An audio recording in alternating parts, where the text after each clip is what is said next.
প্রেমের লালন ছোঁয়া পর্ব 4 লেখিকা অনামিকা তাসিন রোজা। আপনি স্যারের খাবার নিয়ে এসেছেন কেন? আপনার পরিচয়টা একটু ঠিক করে দিলে ভালো হয়। হিয়ার এমন তীক্ষ্ণ কথার অর্থটা ঠিকঠাক মাথায় ঢুকল না শৈলীর। সে মুখে ভদ্রতার হাসিটা রেখে খানিক ভাবল, এরপর মুখ খুলে কিছু বলতে যাওয়ার আগেই ঝড়ের গতিতে হাজির হলো আকাশ। একদম শৈলী এবং হিয়ার মাঝে এসে ব্রেক কষল। শৈলী আকাশকে বেশ ভালো করেই চেনে। নিশানের কাছের বন্ধু হওয়ার সুবাদে হলেও আকাশের সাথে তার বেশ ভাই বোনের মতো সম্পর্ক আছে। আকাশ ভাইয়া, আপনি? আকাশকে দেখে শৈলী স্বস্তির নিঃশ্বাস ফেলল। এত বড় অফিসে সে একা কোথায় যাবে সেটাই বুঝতে পারছিল না, এখন একটু শান্তি লাগছে। আকাশ শৈলীকে ছোট করে বলল, 1 মিনিট শৈলী, জাস্ট ওয়েট। বলেই হিয়ার উদ্দেশ্যে বলল, মিস হিয়া শোনো, তোমার কি চাকরি হারানোর ইচ্ছে আছে? না থাকলে এখনই ইতালির প্রজেক্টের ফাইলগুলো বের করে একটু এনালাইসিস করো। নিশানের থুক্কু স্যারের করা আদেশ। কাজ দ্রুত করো। আমি জায়গার জিনিস জায়গায় রেখে এখনই আসছি। নিশানের অর্ডার করার কথা শুনে হিয়া তড়িঘড়ি করে নিজের ডেস্কে চলে গেল। তার পুরোপুরি প্রস্থানের পরই আকাশ আবারও সিরিয়াস ভঙ্গিতে বলে উঠল, কেমন আছো শৈলী? শৈলী চোখে হাসল, অনেক ভালো ভাইয়া। আপনি তো আমাদের বাড়িতেই আসেন না, খুব মিস করি। আকাশ এবার মাথা নেড়ে বলে, যাব। আচ্ছা ভালো কথা, শোনো, নিশানের হার্টটা খুঁজে পাওয়া যাচ্ছে না। তুমি কি কোথাও দেখেছ? শৈলী অবুঝের ন্যায় তাকালো। মানে হো? আর বলো না, সেই তখন থেকে নিশানের হার্ট মিসিং। কে জানি কোথায় গেল? সহজ সরল হার্ট তো যে কোনো সময় কেউ ছিনিয়ে নিতে পারে। এই শৈলী, তুমি আবার চুরি করনি তো? আকাশের শেষের কথার ভঙ্গি দেখে নিজেকে চোর মনে হচ্ছে শৈলীর। সে কথার আগামাথা না বুঝে পিটপিট করে তাকিয়ে বলে, আমি কিছু চুরি করিনি তো ভাইয়া, আপনি কিসের কথা বলছেন? আকাশ হেসে ফেলল।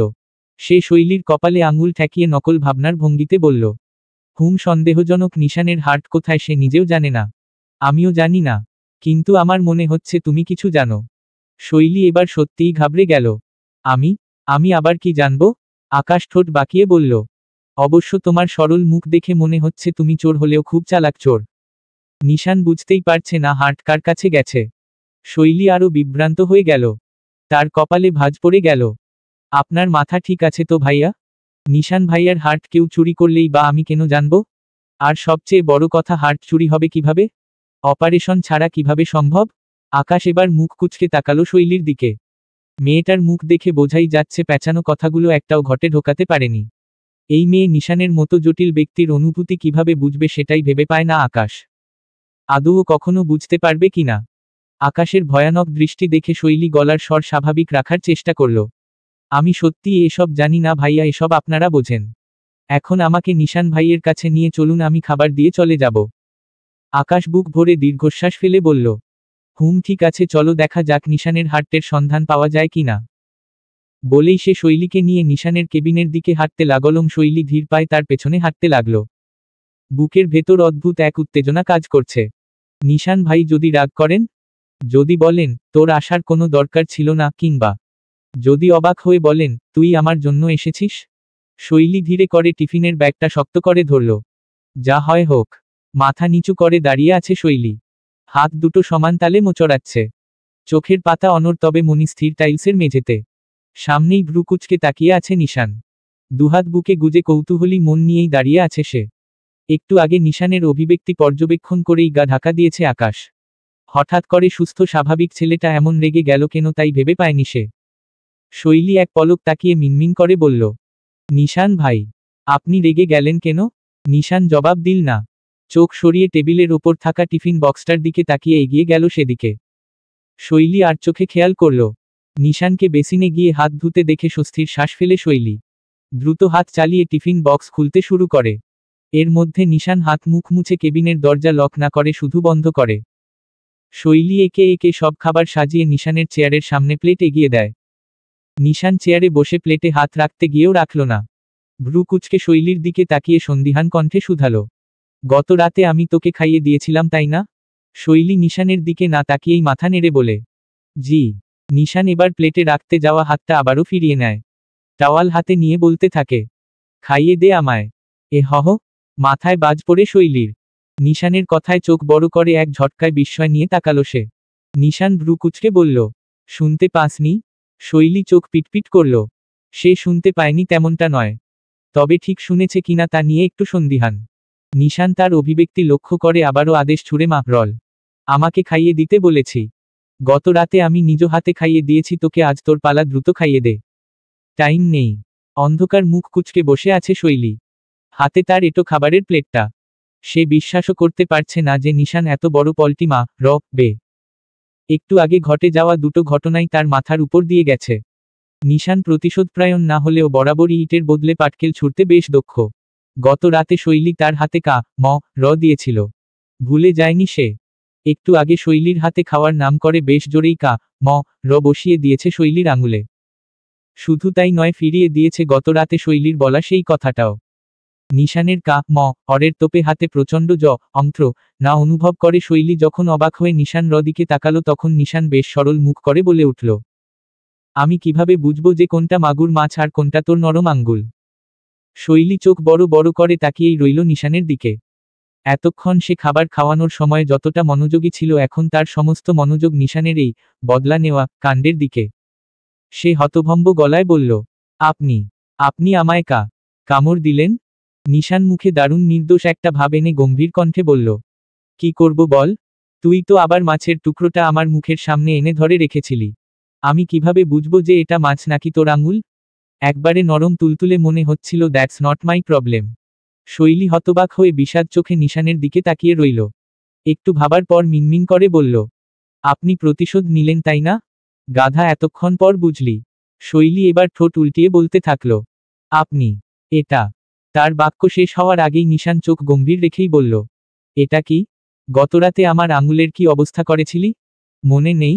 ওটা তো আমি ভুল করে করেছি নিশান ভাই, তাই বলে আপনি ইচ্ছে করে? নিশান তার কথা শেষ করার আগেই ভ্রু উঁচিয়ে তাকালো।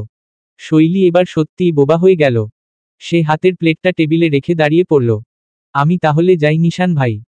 নিশান নির্লিপ্তভাবে বলল, হুম যা, কিন্তু আঙুলটা একটু আড়ালে রাখিস।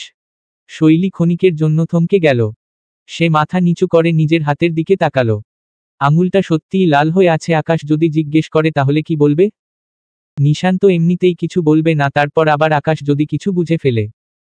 এদিকে নিশান প্লেট সরিয়ে চেয়ারে হেলান দিয়ে বসে শৈলীর মুখের সব অভিব্যক্তি গোপনে লক্ষ্য করছে। মেয়েটা এখন কি করবে সেটাই দেখার বিষয়। শৈলী কিছু বলতে চাইলে হঠাৎ নিশান ধীর গলায় বলে উঠল, আমি জানতাম আমার জন্য তুই খাবার নিয়ে আসবি। শৈলী অনুভূতিশূন্য চোখে তাকিয়ে বলে, বড় মা বলেছিল? নিশান দুদিকে মাথা নেড়ে বলে, তবে আমি জানতাম অন্তত খাটানোর অজুহাতে হলেও মা তোকে পাঠাবে। শৈলী নিশানের দিকে কিছুক্ষণ ফাঁকা দৃষ্টিতে তাকিয়ে রইল। তারপর একরকম নিজের মনেই ফিসফিস করে বলল, হুম। নিশান ঠোঁটের কোণে হালকা হাসির রেখা টেনে গম্ভীর স্বরে বলল, এটা আমার বিশ্বাস ছিল। শৈলী এবার চোখ নামিয়ে নিল। সত্যিই বড় মা যদি কিছু বলেও থাকেন তাহলেও সে তো নিজে থেকেই চলে এসেছে। অথচ নিশান আগেই জানত যে সে আসবে। একটু ইতস্তত করে শৈলী বলল, বাকি খাবারটা শেষ করুন, আপনার খাবার শেষ হয়ে গেলে আমি বেরোব। নিশান এবার ভ্রু কুঁচকে তাকালো। তুই কি অফিসে এসেছিস শুধু আমাকে খাইয়ে দিয়ে যাওয়ার জন্য? শৈলী জবাব দিল না। নিশান তখন আস্তে আস্তে বলল, খাবার আনলি, খাওয়ালি, এবার নিজেও খেয়ে যা। শৈলী দ্রুত মাথা নাড়ল, না নিশান ভাই, আমার খেতে ইচ্ছে করছে না। নিশান কিছুক্ষণ শৈলীর মুখের দিকে তাকিয়ে রইল, তারপর অদ্ভুত এক কৌশলী হাসি দিয়ে বলল, ঠিক আছে তাহলে বাকিটা বাড়িতে ফিরিয়ে নিয়ে যা। শৈলী হতভম্ব হয়ে বলল, না না, পুরো খাবার শেষ করুন। আপনার মা কিন্তু খুব বকবে। খাবার নষ্ট হবে নিশান ভাই। নিশান নির্লিপ্ততা স্বরে বলল, মা কাকে বকবে? আপনাকে। এটা তাহলে তোর ভাবার বিষয় না। শৈলী রীতিমতো থ হয়ে গেল। এই লোকটা এমন অদ্ভুত আচরণ করছে কেন? তার নিজের খাওয়া না খাওয়ার সাথে নিশানের কি? 5ই মার্চ 2025। আজকের দিনটা একদম স্বাভাবিক ছিল। খুব একটা খারাপ যায়নি। আজ নিশান ভাই কেমন একটা অদ্ভুত আচরণ করল। শুধু আজ নয়, এর আগেও মাঝে মাঝে এমন অদ্ভুত আচরণ করেছেন যে তাকে চিনতে পাওয়াও খুব মুশকিল হয়ে পড়ে। উনি যে আজ আমার আঙ্গুলে প্রতিশোধ নেওয়ার জন্য দেবেন এটা ভাবতেও পারিনি আমি। এখনো খুব জ্বলছে। উনি বলেছিলেন যে আমার দাঁত ধারালো, অথচ নিজের দাঁত যে কোদালের মতো শক্ত সেটা তো বলেননি। আঙুলে রক্ত জমাট বেঁধে রয়েছে এখনো।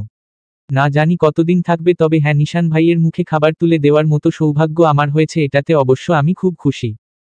কখনো ভাবিনি যে উনাকে খাইয়ে দিতে পারবো। নিশান ভাইয়ের অফিসটাও বেশ সুন্দর।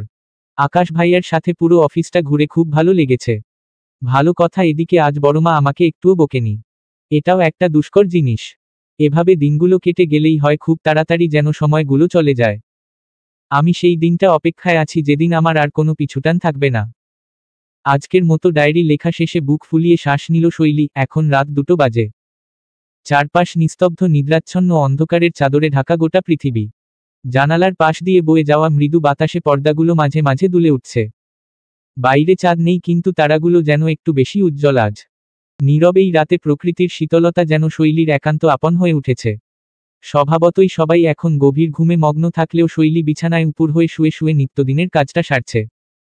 সারাদিনে হওয়া ঘটনাগুলো স্মৃতি হিসেবে লিখে রাখছে তার ডায়েরিতে। সে নড়েচড়ে উপুর হয়ে শুয়ে ডায়েরির শেষ পাতায় তার হাতখানি স্থির রাখল।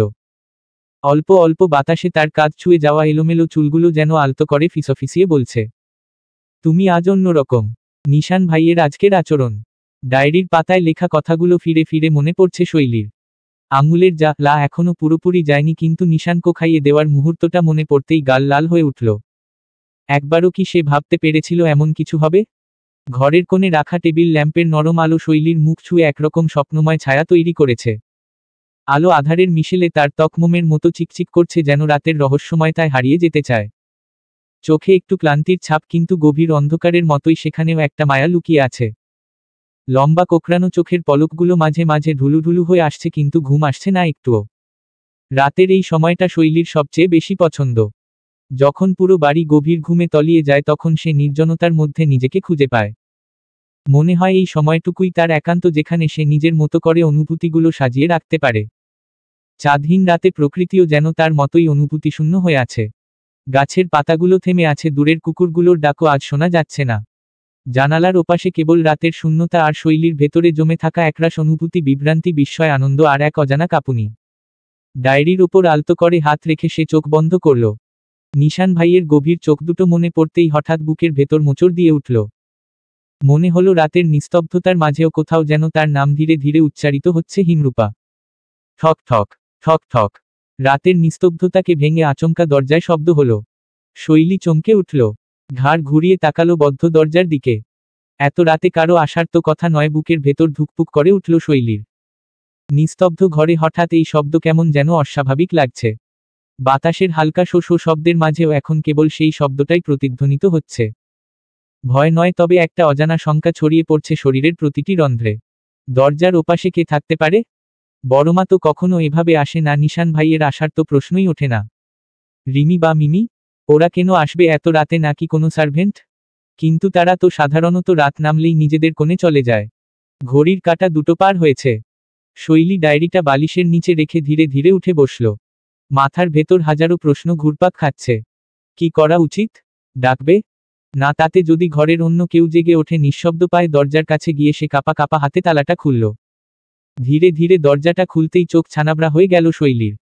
দরজার ওপাশে গম্ভীর মুখাবয়ব নিয়ে দাঁড়িয়ে আছে রাশিদা তালুকদার। রাতের অন্ধকারে তার মুখটা ধূসর ছায়ার মতো দেখাচ্ছে।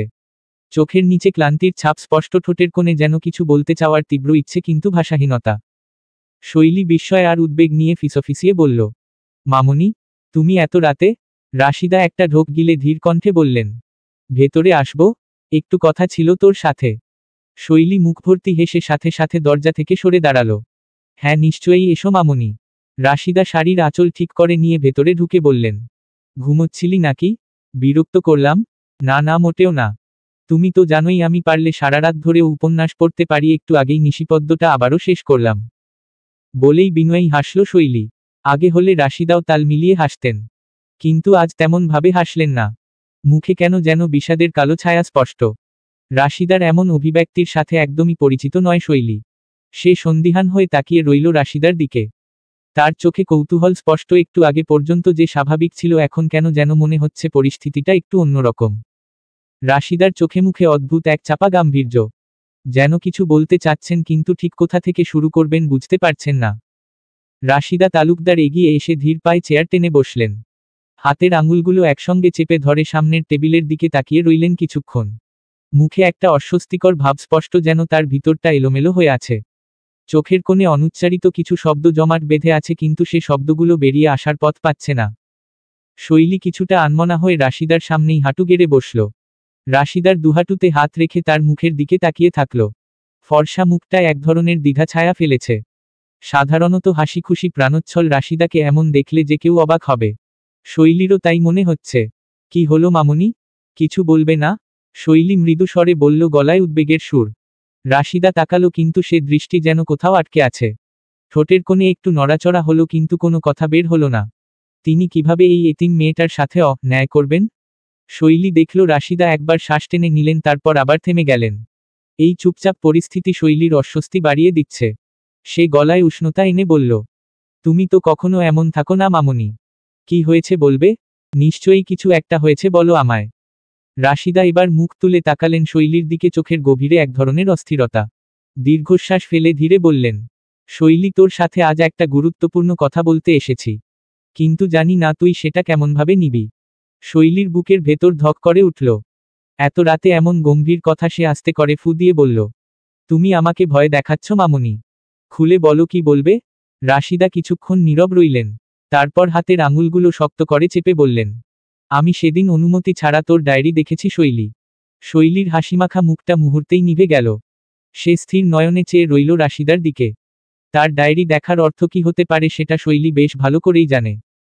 শৈলীর মুখ থেকে যেন সমস্ত রং সরে গেল। ঠোঁট দুটো হালকা ফাঁক হয়ে রইল, কিন্তু কোনো শব্দ বের হলো না। বুকের ভেতর ধুকপুক ধুকপুক শব্দে হৃদস্পন্দন বাড়তে থাকল। ডায়েরি দেখেছে?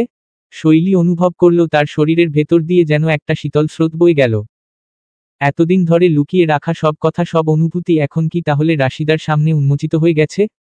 নিশানকে নিয়ে তার প্রতিটা না বলা কথা, বুকের গোপন কষ্ট, আনন্দ, বেদনা সব। নিঃশ্বাস চেপে শৈলী ধরা গলায় বলল, কোন কোন অংশ দেখেছ মামুনি? রাশিদার চোখে এক ধরনের করুণ মমতা ভেসে উঠল। কিন্তু সেই মমতার আড়ালে কিছু ছিল যা শৈলী ধরতে পারছিল না। হয়তো সেটা দুঃখ, হয়তো উদ্বেগ। তিনি ধীরে বললেন, সব দেখিনি, কিন্তু যা দেখেছি তা যথেষ্ট। শৈলীর হাত পা ঠান্ডা হয়ে এল। মাথার মধ্যে হাজারটা চিন্তা ঘুরপাক খেতে লাগল। মামুনি কি তাকে ধমক দেবে? বুঝিয়ে বলবে যে সে যা করছে ভুল? নাকি?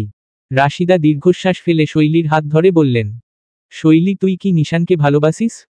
শৈলী এক মুহূর্ত চোখের পাতা ফেলতে ভুলে গেল। এই প্রশ্নের উত্তর কিভাবে দেবে সে? মামনির সামনে স্বীকার করবে, নাকি অস্বীকার করবে? কিন্তু যে সত্যিটা এতদিন নিজের কাছেও লুকিয়ে রেখেছিল, সেটা তো এখন উন্মুক্ত হয়ে গেছে। তার বুকের ভেতর ভয় আর আবেগ একসঙ্গে ধাক্কা দিল। চোখ নামিয়ে নিয়ে অনেকক্ষণ চুপ থেকে আস্তে করে শৈলী শুধু হ্যাঁ টা বলতেই চাইল। তখনই রাশিদা কান্নাভেজা চোখে তাকিয়ে ভাঙা গলায় বললেন, বিশ্বাস কর শৈলী, তোকে এই প্রশ্নটা করার আগে আমি এই একই প্রশ্ন আরেকজনকে করে এসেছি। সেও কিন্তু হ্যাঁ উত্তর দিয়েছে। এখন যদি তুই হ্যাঁ উত্তর দিস, তাহলে মনে কর সব শেষ। শৈলী বিস্ময়কর দৃষ্টিতে তাকায় রাশিদার দিকে অস্ফুট স্বরে বলে, মানে হো? রাশিদা এবার সোজা হয়ে বসলেন। দুহাতে আগলে নিলেন শৈলীর থমকে যাওয়া মুখটা। নাক টেনে ঠোঁট ভিজিয়ে একটা শুকনো ঢোক গিললেন তিনি। এরপর যথাসম্ভব স্পষ্ট কণ্ঠে বলতে শুরু করলেন, শৈলী, মা আমার, তুই তো জানিস আমি বিধবা। আমার স্বামী নেই। আমার দুই মেয়ে নিজেদের বাবাকে হারিয়েছে। তোর ফুফাতো বোন দুটোকে তো এতিম বললে ভুল হবে না। তুই তো নিজেও দেখেছিস আমরা কতটা অবহেলিত, আমার মেয়ে দুটো ওই বাড়িতে কতটা অবহেলিত। তোর বড় আব্বু না থাকলে নিশানের মা যে আমাদেরকে কত কথা শোনায়, তুই তো সবই দেখেছিস। একবার ভেবে দেখ মা, ওই মেয়ে দুটো নিজেদের বাবা ছাড়া কিভাবে। আমি ওদের কোনো আবদার অপূর্ণ রাখিনি, বিশ্বাস কর। ছোট থেকে যা যা চেয়েছে নিজের সাধ্যমতো সবটাই পূরণ করেছি। আজ আজ আমার ছোট মেয়েটা যে আমার কাছে এমন কিছু চেয়ে বসবে আমি ভাবতেও পারিনি। বলতে বলতেই অঝরে কেঁদে দিলেন রাশিদা। শৈলীর মুখ এখনো অনুভূতিশূন্য। সে তো এখনো কথাগুলোর সারমর্ম ধরতে পারেনি। সে তো বুঝতেই পারছে না যে এখন তাকে নিজের জীবনের সর্বশেষ অবলম্বনটুকুও দান করতে হবে। রাশিদা কিছুক্ষণ থেমে আবারও বললেন, আমি জানি তুই নিশানকে ভালোবাসিস। খুব ভালোবাসিস, সেটাও জানি। বিশ্বাস কর মা, আমি পারলে নিজ হাতে যে করেই হোক নিশানের হাতে তোর হাতটা উঠিয়ে দিতাম। কিন্তু কিন্তু কি মামুনি? অস্ফুট স্বরে জানতে চাইল শৈলী। রাশিদা শৈলীর হাতটা আরও শক্ত করে চেপে ধরলেন, যেন এই মুহূর্তে তাকে ছেড়ে দিলে তিনি আর নিজেকে সামলাতে পারবেন না। একদৃষ্টিতে তাকিয়ে থাকলেন শৈলীর দিকে, তারপর একরকম ফিসফিসিয়ে বললেন, মিমি। শৈলী প্রথমে কিছুই বুঝল না, কিছু বুঝতে পারল না। কপাল কুঁচকে তাকালো রাশিদার দিকে। মিমি? রাশিদা মাথা ঝুঁকিয়ে চোখ মুছলেন। তারপর গভীর শ্বাস নিয়ে বললেন, মিমি নিশানকে ভালোবাসে শৈলী। 2 বছর ধরে। শৈলীর সমস্ত শরীর যেন জমে গেল। সে অনুভব করল তার চারপাশের বাতাস ভারী হয়ে আসছে, শ্বাস নিতে কষ্ট হচ্ছে। কিছু একটা যেন গভীর শূন্যতায় টেনে নিয়ে যাচ্ছে তাকে। কি হো? অস্ফুট স্বরে বেরিয়ে এল শৈলীর ঠোঁট থেকে। হ্যাঁ শৈলী, মিমি নিশানকে ভালোবাসে। গত 2 বছর ধরে। আর আমিও সেদিন জানতে পেরেছি। প্রথমে বিশ্বাস করিনি জানিস। পরে যখন মিমিকে জিজ্ঞেস করলাম তখন ও স্বীকার করল। হাসিমুখে বলল যে হ্যাঁ নিশানকে ভালোবাসে ও। আজ হঠাৎই আবার আমার কাছে এসে একরকম কান্নাকাটি করে বলল, মা নিশান ভাইকে তুমি আমার জন্য চাইবে না? রাশিদা আবারও কেঁদে ফেললেন কিন্তু এবার নিজেকে সামলে নিয়ে ফিসফিস করে বললেন, আমি জানি না আমি কি করব শৈলী, আমি জানি তুই নিশানকে ভালোবাসিস। কিন্তু আমি আমার মেয়ের মন ভাঙতে পারবো না মা, আমি তোদের দুজনকেই ভালোবাসি। আমি তোদের কারো মন ভাঙতে চাই না, কিন্তু একজনকে তো আমাকে ছাড়তে হবেই। আমি জানি আমি যা চাইছি সেটা অন্যায়। আমি জানি আমি তোর কাছে অন্যায়ভাবে ত্যাগ চাইছি। কিন্তু আমি কি করব বল? আমি আমার মেয়ে দুটোর জন্য সারা জীবন লড়েছি। আজ যদি তার একমাত্র চাওয়া আমি পূরণ না করতে পারি তাহলে ওরা আমাকে কখনো ক্ষমা করবে না শৈলী, আমার মেয়েটাকে আমি কখনো কিছু দেইনি রে। ওই ছোট মেয়েটা, জানিসই তো ও কেমন আবেগী, দেখা গেল ও যদি নিশানকে না পায় পরে যদি সুইসাইড করতে যায় তখন আমি। শৈলীর মাথার ভেতর ঝড় বয়ে গেল। পুরো ঘরটা যেন ঘুরতে লাগলো তার চারপাশে। নিশানের কথা, রাশিদার কথা, মিমির নাম, সবকিছু একসঙ্গে মিলেমিশে যেন একটা অসহ্য ভার হয়ে তার বুকে চেপে বসল। সুইসাইড? শৈলীর কণ্ঠ ফাঁকা শোনালো, যেন কোনো অনুভূতিই নেই তাতে। রাশিদা অশ্রুসজল চোখে তাকালেন তার দিকে। আমি জানি এটা শোনার পর তোর কেমন লাগছে মা, কিন্তু বিশ্বাস কর আমি যদি পারতাম তাহলে তোকে এই কথা বলতে আসতাম না। শৈলীর ঠোঁট কাঁপল কিন্তু কোনো শব্দ বের হলো না। সে যে নিশানকে অনেক ভালোবাসে। নিশানকে না পেলে শৈলী বেঁচে থাকার ইচ্ছে মাটিতে মিশিয়ে দেবে। কিন্তু সেই মুহূর্তে এই প্রশ্নের চেয়েও বড় হয়ে দেখা দিল আরেকটা বাস্তবতা, তার ভালোবাসার মানুষটাকে হয়তো তাকে ছেড়ে দিতে হবে। কারণ মিমি। শৈলী জানে মিমি আসলেই খুব আবেগপ্রবণ। মিমি যদি সত্যিই নিশানের জন্য এই পর্যায়ে চলে যায় তাহলে কি হবে? শৈলীর ভালোবাসার কাছে কি একটা প্রাণের মূল্য কম? রাশিদা আবার বললেন, আমি জানি এটা বলা সহজ কিন্তু করা কঠিন। কিন্তু মা, তোর ভালোবাসা থাকলেও সমাজ আছে, পরিবার আছে, পরিস্থিতি আছে। আমি চাই না তোর জন্য মিমি কষ্ট পাক। আর আমি চাই না তুইও কষ্ট পা। কিন্তু আমার মেয়ে যদি। তার কণ্ঠস্বর ভারী হয়ে এল, যেন পরবর্তী কথাগুলো বলার শক্তি নেই তার। শৈলী ধীরে ধীরে চোখ বন্ধ করল। সে জানে এখানে কেউ জিতবে না। কেউ সুখে থাকবে না। যেই ত্যাগ করুক ক্ষতিটা স্থায়ী হবে। তার বুকের ভেতরটা মোচড় দিয়ে উঠল। নিশানের প্রতি তার অনুভূতি, তার নিঃশব্দ ভালোবাসা, তার সমস্ত স্বপ্ন, সবকিছু এক মুহূর্তে মাটির মতো ধুলো হয়ে গেল। গভীর শ্বাস নিয়ে সে চোখ খুলল, রাশিদার দিকে তাকালো। শৈলীর মুখ থেকে হঠাৎই সব রং সরে গেল। হাত পা ঠান্ডা হয়ে এল। বুকের ভেতর চাপা যন্ত্রণা অনুভব করল সে। নিশানের নামের সঙ্গে তার নাম জুড়ে গিয়েছিল এতদিন ধরে চুপচাপ নিঃশব্দে কারো অগোচরে। কিন্তু আজ সেটা কি সত্যি এক মুহূর্তেই শেষ হয়ে যাবে? তার ঠোঁট শুকিয়ে এল। শৈলী খুব আস্তে করে বলল, তাহলে তুমি আমাকে কি করতে বলছো মামুনি? রাশিদা ভিজে চোখে তাকালেন তার দিকে। কিভাবে বলবেন এই কথা? তবুও নিজেকে শক্ত করে কাপা কণ্ঠে বললেন, শৈলী তুই কি মিমির জন্য নিশানকে ছাড়তে পারবি? এবার শৈলী ফিক করে হেসে ফেলল। ধীরে ধীরে হাসতে হাসতে ওর হঠাৎ এই হাসিটা খিলখিল করে হাসার পর্যায়ে চলে গেল। হঠাৎ করে শৈলীকে এমন অদ্ভুতভাবে হাসতে দেখে রাশিদা অবাক চোখে তাকিয়ে রইলেন। মেয়েটার হঠাৎ কি হলো বুঝতে পারলেন না তিনি।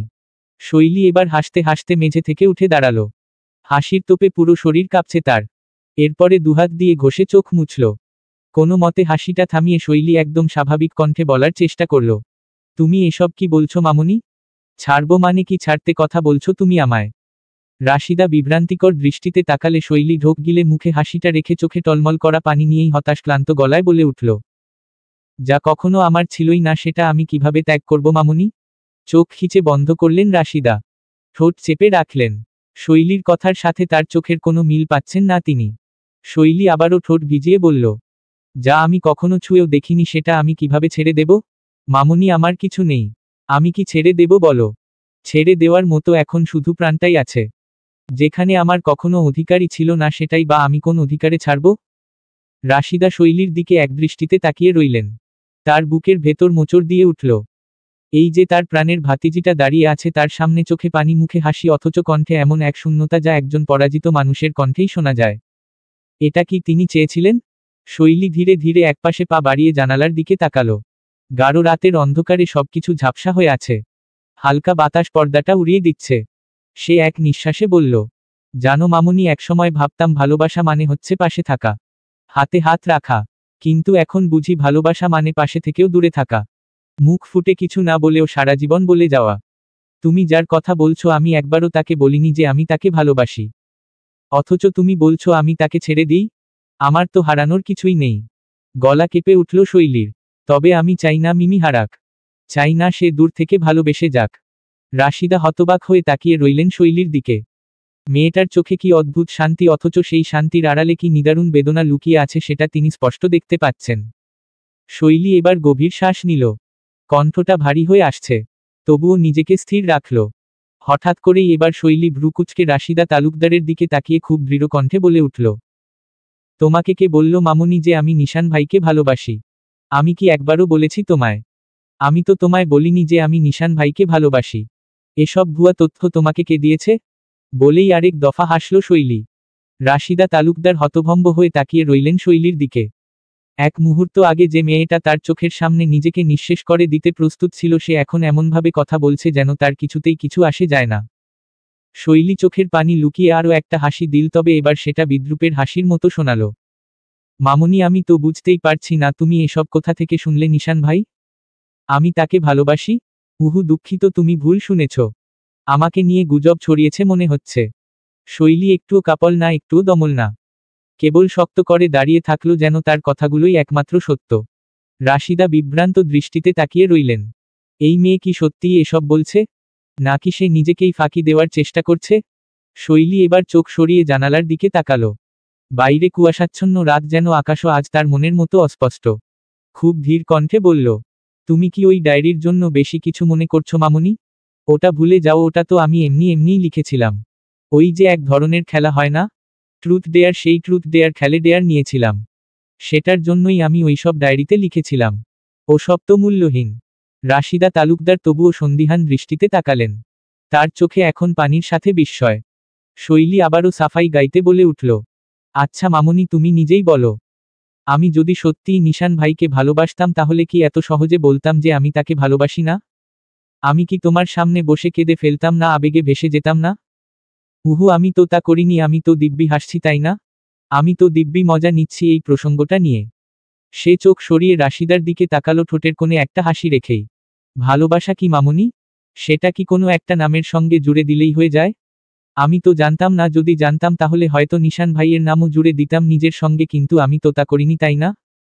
আমি তো কখনোই কাউকে বলিনি যে আমি নিশান ভাইকে ভালোবাসি। তবে কেন তুমি আমার দিকে এমন দৃষ্টিতে তাকিয়ে আছো যেন আমি মিথ্যা বলছি? রাশিদা এবার ধীরে ধীরে চোখ নামালেন। ভেতরে কোথাও একটা বেদনার ঢেউ আছড়ে পড়ছে। শৈলী গভীর শ্বাস নিল। এবার কণ্ঠটা একটু নরম হলো, যেন সে নিজেকেই বুঝিয়ে বলছে, তুমি নিশ্চিন্ত থাকো মামুনি। আমি যদি সত্যিই নিশান ভাইকে ভালোবাসতামও তাহলে মিমির জন্য সেটা ভুলে যেতে আমার এক মুহূর্তও লাগতো না। কারণ আমি জানি হারানোর কষ্ট কেমন। মিমিকে আমি খুব ভালোবাসি। আমার এই অচেনা পৃথিবীতে তোমরাই তো আমার আপনজন মামুনি। তোমাদের জন্য আমি নিজের জীবনও দিতে পারি। আর সবচেয়ে বড় কথা, আমি আমার বোনের দুঃখ দেখতে পারবো না। আমি জানি কাউকে দূর থেকে ভালোবাসতে কেমন লাগে। আমি চাই না মিমিও সেটা অনুভব করুক। এই প্রথম শৈলীর কণ্ঠটা কেঁপে গেল, কিন্তু সে সামলে নিল নিজেকে। তুমি যদি চাও আমি মিমির জন্য সব ছেড়ে দেব, তাতে কোনো আপত্তি নেই। কিন্তু সত্যিটা এই যে আমি কিছু ছাড়ছি না। মিমির জন্য আমি কিছুই ছাড়ছি না, কারণ আমার কাছে রাখার মতো কিছুই ছিল না। নিশান ভাই আমার জন্য ছিল না, কোনোদিন ছিল না, হয়তো কখনো হবেও না। আর আমার চাইও না। রাশিদা এবার সত্যিই আর কিছু বলতে পারলেন না। তিনি অনুভব করলেন তার সামনে দাঁড়িয়ে থাকা মেয়ে শুধু তার চোখের জল চেপে রাখেনি, বরং তার সমস্ত অনুভূতিকে একটা শক্ত দেয়ালের আড়ালে লুকিয়ে ফেলেছে। শৈলী আবারও হাসল, একটা নিখুঁত পরিপাটি হাসি, যেটা দেখে মনে হয় যেন কিছুই হয়নি, কিছুই বদলায়নি। অথচ রাশিদা জানেন এই রাতের পর কিছুই আর আগের মতো থাকবে না। রাশিদার গলা দিয়ে কোনো শব্দ বের হলো না। তিনি শুধু অসহায়ের মতো শৈলীর মুখের দিকে তাকিয়ে রইলেন। তার সামনে দাঁড়িয়ে থাকা মেয়েটা যে এই এক মুহূর্তে কতটা বড় হয়ে গেল সেটা তিনিই বুঝতে পারলেন। শৈলী এবার শূন্য আকাশের দিকে তাকিয়ে রাশিদা তালুকদারের উদ্দেশ্যে পৃথিবীর সবচেয়ে বড় মিথ্যেটাই জোর গলায় বারংবার বলে উঠল।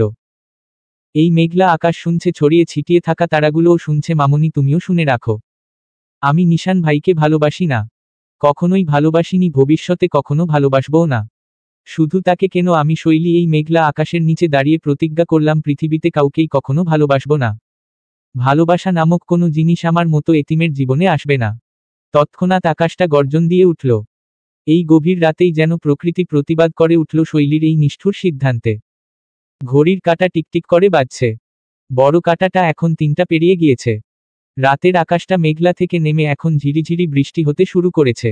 রাশিদা তালুকদার এখনও শৈলীর ঘরেই আছেন। নীরব হয়ে চেয়ারে বসে শৈলীকে অবাক হয়ে দেখেই চলেছেন।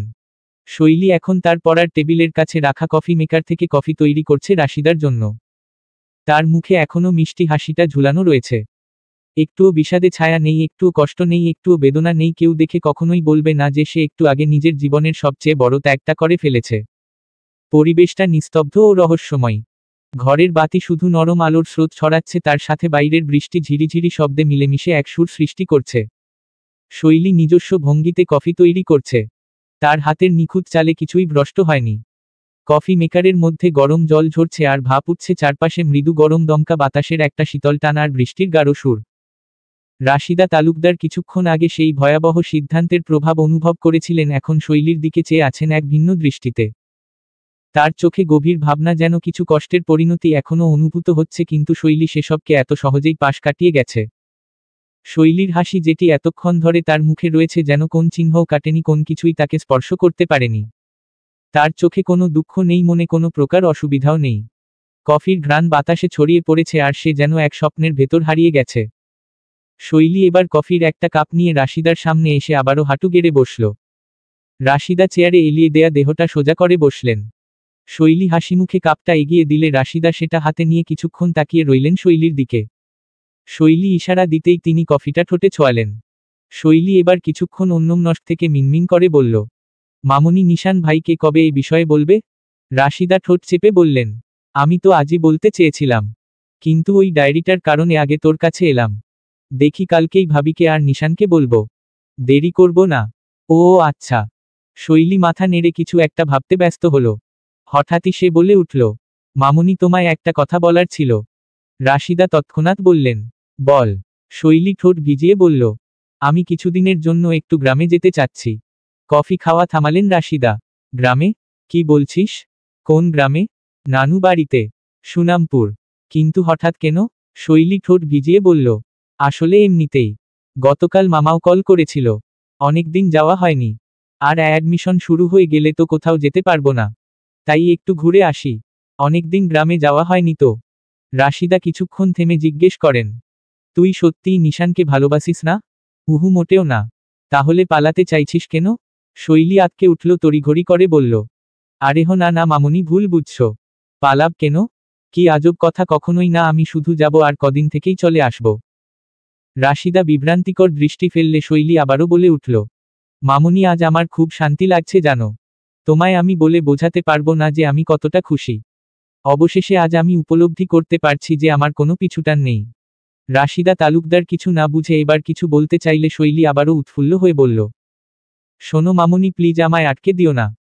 তুমিই ভেবে দেখো, এর মধ্যে যদি আবার নিশান ভাই আর মিমির বিয়ে ঠিক হয়ে যায়, তখন তো আমি গ্রামে যেতে পারবো না। কত ব্যস্ত থাকবো। মিমির বড় বোন হিসেবে বিয়ের সব দায়িত্ব তো আমাকেই নিতে হবে। তার থেকে ভালো হবে তুমি এখানে নিশান ভাই এবং মিমির বিয়ের পাকা কথাটা সেরে ফেলো, আর আমি গ্রাম থেকে চট করে একটু ঘুরে আসি। আমার অনুপস্থিতিতে শুধু আমার বাবাকে একটু দেখে রেখো। রাশিদা এবার মাথা নেড়ে কিছু বলতে চাইলে শৈলী আবারও বলে, আর মামুনি, একটা কথা, আমার কাছে কোনো টাকা নেই। তুমি আমাকে যাতায়াতের জন্য কিছু টাকা দিও প্লিজ। নানু বাড়িতে তো খালি হাতে যেতে পারি না। 1 কেজি মিষ্টি নিতাম। রাশিদা এবার বলেন, হ্যাঁ অবশ্যই। টাকা নিস? 10,000 দেব? না না, ওর দরকার নেই। 5,000 দিলেই হবে মামুনি। বলেই মুখ ভরে হাসল শৈলী। শৈলীর মুখটা এখন এতটাই মুখোশের আড়ালে চলে গিয়েছে যে রাশিদা সত্যি সত্যি ভাবলেন যে শৈলী নিশানকে ভালোবাসে না। এটা আসলেই ভুল বোঝাবুঝি ছিল। তিনি এবার স্বাভাবিক হয়ে বললেন, ঠিক আছে, যেতে চাচ্ছিস যা, কিন্তু সাবধানে যাস। শৈলী এবার দাঁড়িয়ে পড়ল, কণ্ঠ খাদে নামিয়ে বলল, আর হ্যাঁ, আমার আরেকটা অনুরোধ রেখো মামুনি। আমি যে গ্রামে যাচ্ছি এটা যেন কেউ জানতে না পারে।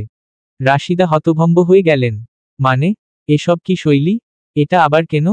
শৈলী আবারও স্বাভাবিক হয়ে বলল, আসলে মামুনি, বোঝার চেষ্টা করো। তুমি তো বড় মাকে চিনোই। যদি জানতে পারে আমি এখানে বাবাকে রেখে গ্রামে যাব, তখন আমাকে ফাঁকিবাজ ভেবে আর যেতে দেবে না। বলবে যে আমি কাজের ফাঁকি দিতে চলে যাচ্ছি। আর রিমি মিমিকে বলার দরকার নেই। মিমির বিয়ের পাকা কথা হলে আমি হঠাৎ এসে সারপ্রাইজ দেব ওদের। আর নিশান ভাইকে তো ভুলেও বলো না। নিশান ভাই তো নিজের মা পাগল, তখন দেখা যাবে যদি উনি বড়মাকে বলে দেন। তাই সবচেয়ে ভালো হয় তুমি কাউকে বলো না। রাশিদা একটু ভেবে বলেন, কিন্তু জিজ্ঞেস করলে কি বলবো? শৈলী বিছানায় থাকা উপন্যাসগুলো গোছাতে গোছাতে বলল, বলবে যে আমি কিছুদিনের জন্য একটা বান্ধবীর বাড়িতে যাচ্ছি, আর মিথ্যা বলতে না চাইলে বলবে যে তুমি কিছু জানো না। রাশিদা তালুকদার শৈলীর গোপন কৌশলটা ধরতেই পারলেন না। বুঝতেই পারলেন না যে শৈলী আসলেই পালাচ্ছে। শৈলী এবার ঘড়ির দিকে তাকিয়ে বলে উঠল, এখন 3:30 বাজে। আমি তাহলে ভোরেই বেরিয়ে পড়ি, কি বলো মামুনি? অবাক হলেন রাশিদা। ভোরেই? আজই? হ্যাঁ, যত তাড়াতাড়ি যাব তত তাড়াতাড়ি ফিরে আসতে পারবো। সবাই ঘুম থেকে উঠার আগেই বেরিয়ে পড়ি। বলেই হালকা হাসল শৈলী। রাশিদা এবার সন্দিহান কণ্ঠে বললেন, কিন্তু এমন সময় তুই একা? এভাবে তোকে আমি একা ছাড়ব না শৈলী। এই ভোর রাতে একা? অসম্ভব। শৈলী আলমারির ওপর থেকে বড় একটা ব্যাগ বের করে বলল, একা যাব? কে বলল মামুনি? একজনের সাহায্য নেব। কে? কৌতূহলী হলেন রাশিদা। শৈলী এবার কাপড় ভাঁজ করতে করতে খুব ঠান্ডা কণ্ঠে বলল, আছে মামুনি। একজন আছে। তুমি, মিমি, রিমি আর নিশান ভাই, এর পরে ভরসা করার মতো আরেকজন আছে যে আমায় অবশ্যই সাহায্য করবে। ফিরিয়ে দেবে না। কবি রবীন্দ্রনাথ ঠাকুর ঠিকই বলেছেন, বেদনার মতো সঙ্গী আর কেউ হয় না। যখন সবাই চলে যায় বেদনা একাই থেকে যায়। বাস্তবতা তো এমনই হয়, তাই না? শৈলী নিজেই নিজেকে প্রশ্ন করল বারংবার। আজ কি তাহলে সে বাস্তবতার শিকার? জীবনটা তাহলে তার বাস্তবতা উপলব্ধি করতে করতেই কেটে যাবে? কি এমন হতো যদি সেই রূপকথার গল্পের রাজকুমারীদের মতো তার জীবন হতো? সেই পঙ্খিরাজ ঘোড়ায় চড়ে আসা রাজকুমারটা তার হলে কি খুব মন্দ হতো? জীবনটা সেই রূপকথা হলেই বোধ হয় খুব সুন্দর হতো, একটু বেশিই সুন্দর। লোকমুখে একটা কথা আছে, মানুষ তার কল্পনাতেই বেশি সুখী। এটার সত্যতা যাচাই করার প্রয়োজন নেই, কারণ এটা চিরন্তন সত্যি। শৈলী মনে মনে আবার ওই লাইনটা আওড়ায়। নিজের ভাগ্যের নির্মম পরিহাসের কথা ভেবে আবারও তাচ্ছিল্যের হাসি ফুটে ওঠে শৈলীর ঠোঁটের কোণে। আচ্ছা, সে যে এখন চলে এলো, নিশান ভাই কি তাকে খুঁজবে? তাকে মিস করবে? শৈলী জানে না, জানার সাহসও নেই। এখন নিশান ভাই কি করছে? নিশ্চয়ই নামাজ পড়ে অফিসের কাজ নিয়ে ঘরে বসে আছে। একবারও বাইরে বের হয়নি। হয়তো একটু লক্ষ্য করেনি শৈলীর ঘরটা। একটুখানি করলে দেখতে পেত কতটা নির্বতায় জর্জরিত হয়ে থমকে গেছে শৈলীর ঘরটা। হঠাৎ বাসের ব্রেক কষার বিকট শব্দে শৈলী চমকে উঠল, ধপাস করে বাস্তবে ফিরে এলো। ভাবনার জালে পুরোপুরি আটকে যাওয়া মন কল্পনার রাজ্যের দরজাটা যেন মুহূর্তেই বন্ধ হয়ে গেল। শৈলী চারপাশে তাকালো, তারপর জানালার বাইরে চোখ ফেলল। বাসটা থেমেছে, বাইরে ভোরের আলো ফুটেছে, হালকা অন্ধকারের মাঝেও ঝাপসা হলুদ আলো জ্বলছে। সামনের দোকানগুলোর সাইনবোর্ড ঝুলে পড়েছে, কয়েকটা হোটেলের ভেতর থেকে মৃদু গল্পগুজবের শব্দ আসছে। সুনামপুর বাজার। বাসের কন্ডাক্টর গলা ফাটিয়ে বলতে শুরু করে, সুনামপুরকে কে নামবেন? তাড়াতাড়ি নামুন, সুনামপুর এসে গেছে। শৈলী এক দীর্ঘ শ্বাস ফেলে চোখ বন্ধ করল। হ্যাঁ, সে এসে গেছে। বাস্তবের মাটিতে পা রাখার সময় হয়তো হয়ে গেছে। দেরি করল না মেয়েটা। ধীরে ধীরে হাতের ভারী ব্যাগটা শক্ত করে ধরল। তারপর আস্তে করে উঠে দাঁড়ালো। দীর্ঘক্ষণ বসে থাকার কারণে শরীরটা যেন অবশ হয়ে এসেছে। তবু কোনোভাবে গায়ের ওড়নাটা ঠিক করে নিয়ে বাসের সিঁড়ির দিকে এগিয়ে গেল শৈলী। কন্ডাক্টর আবারও তাড়া দিল, ও আপা নামবেন না? তাড়াতাড়ি নামেন। শৈলী মাথা ঝাঁকিয়ে সিঁড়ি দিয়ে নিচে নামতে শুরু করল। শেষ ধাপে পা দিতেই ভোরের শীতল বাতাস একসঙ্গে তার গায়ে এসে লাগল। হালকা অন্ধকার এখনো ছড়ানো, তবে পূর্ব আকাশে একচিলতে লাল আভা দেখা যাচ্ছে। সামনের বাজারে এখনো পুরোপুরি ভিড় জমেনি। দোকানগুলো অর্ধেক খোলা, কেউ স্টোভ জ্বালাচ্ছে, কেউ বা কাঠের বেঞ্চে বসে তন্দ্রাচ্ছন্ন অবস্থায় গল্প করছে। ফুটপাতের ধারে চায়ের দোকানের কেটলির মুখ দিয়ে ধোঁয়া উঠছে। হোটেলের দরজার সামনে এক দুজন কাস্টমার দাঁড়িয়ে নাস্তার অপেক্ষায়। শৈলী ধীর পায়ে সামনে এগোলো। পায়ের নিচে কাঁচা মাটির সঙ্গে কংক্রিটের রাস্তার মিলেমিশে যাওয়া পথটা কিছুটা কাদামাটিতে ভেজা। আশপাশে তাকিয়ে কিছু একটা খোঁজার চেষ্টা করল শৈলী। এই জায়গাটা তার চেনা, কিন্তু দীর্ঘদিন না আসার কারণে কেমন অচেনা লাগছে। এক অদ্ভুত শূন্যতা নিয়ে দাঁড়িয়ে আছে সে। যেন এই নির্জন বাজারের ভেতরেও একা হয়ে গেছে শৈলী। একটা শুকনো শ্বাস ফেলে নিজের কোটের হাতায় আঙুল চালিয়ে শৈলী ফোন বের করল। রিং হওয়ার সাথে সাথেই কলটা অপাশ থেকে ধরল কেউ। পুরুষালী উৎফুল্লতার কণ্ঠ চিৎকার দিচ্ছে, কিরে শৈলী, কই তুই? তোকে তো খুঁজে পাচ্ছি না রে। শৈলী এবার আশেপাশে তাকিয়ে বলে, আমি বাজারের উল্টো দিকে আছি সমুদ্র ভাইয়া। তুমি এদিকে এসো। ওরে বাব্বা, একদম বাজারের উল্টো দিকে চলে গেছিস? কি সর্বনাশ, দাঁড়া দাঁড়া, আমি আসছি, ওখান থেকে নড়িস না যেন। সমুদ্রের কণ্ঠে সেই চিরচেনা উচ্ছ্বাস। ফোনের ওপাশ থেকে তার ব্যস্ত কণ্ঠে কাকে যেন ডেকে বলল, এই তুহিন, আমার ব্যাগটা ধর, আমি শৈলীকে আনতে যাচ্ছি। বেডি উল্টো দিকে গেছে, জীবনে সোজা যাইতে পারল না। এদিকে শৈলী ফিক করে হেসে ফেলল। এই মানুষটাই খুব মজার। সমুদ্র হলো শৈলীর মামাতো ভাই, বয়সে নিশান ভাইয়ের সমান, তবে এখনো বাচ্চা স্বভাবটা আছে। এই গ্রামে নানু বাড়িতে শৈলীর মামা মামি, সমুদ্র আর তার ছোট বোন মিলি ছাড়া কেউ নেই। শৈলী ফোনটা নামিয়ে দীর্ঘশ্বাস ফেলল। এত বছর পরেও সমুদ্র ভাইয়া একদম আগের মতোই আছে। কথাবার্তার ধরন, উৎফুল্লতা, যত্ন কিছুই বদলায়নি। শৈলী ব্যাগটা আরেকটু শক্ত করে ধরে চারপাশে তাকালো। বাজারের এই চেনা জায়গাটা এখন অনেক বদলে গেছে। আগের সেই পুরনো চায়ের দোকানটা আর নেই, সেখানে নতুন করে একপাশে একটা মুদি দোকান উঠেছে। রাস্তার ধারে একটা কাঁচাবাজার বসেছে, দু একজন মাছওয়ালা মাছ সাজিয়ে বসেছে আর কাঁধে গামছা ঝুলিয়ে দোকানি হাঁকডাক দিচ্ছে। শৈলী কোটের হাতা দিয়ে হালকা করে শীতল বাতাসের ধাক্কা সামলানোর চেষ্টা করল। এতদিন পর এই জায়গায় ফিরে আসাটা কেমন যেন স্বপ্নের মতো লাগছে। যেন সে এক সময়ে থমকে যাওয়া স্মৃতির মধ্যে এসে দাঁড়িয়েছে। কিছুক্ষণ পরেই রাস্তার ওপাশ থেকে দ্রুতবেগে একটা ছায়ামানব দৌড়াতে দৌড়াতে এদিকে আসতে দেখা গেল। জিন্স আর ঢিলেঢালা সোয়েটার পরা, চুলগুলো এলোমেলো, হাওয়া খেয়ে উঠছে, মুখে প্রশস্ত হাসি। হ্যাঁ, ওটাই সমুদ্র। একদম কাছে এসেই সমুদ্র দম নিয়ে বলল, হ্যাঁ রে শৈলী, কি খবর? একদম আগের মতোই আছিস তো? এতদিন পর আসলি, খোঁজ খবর তো নিস না।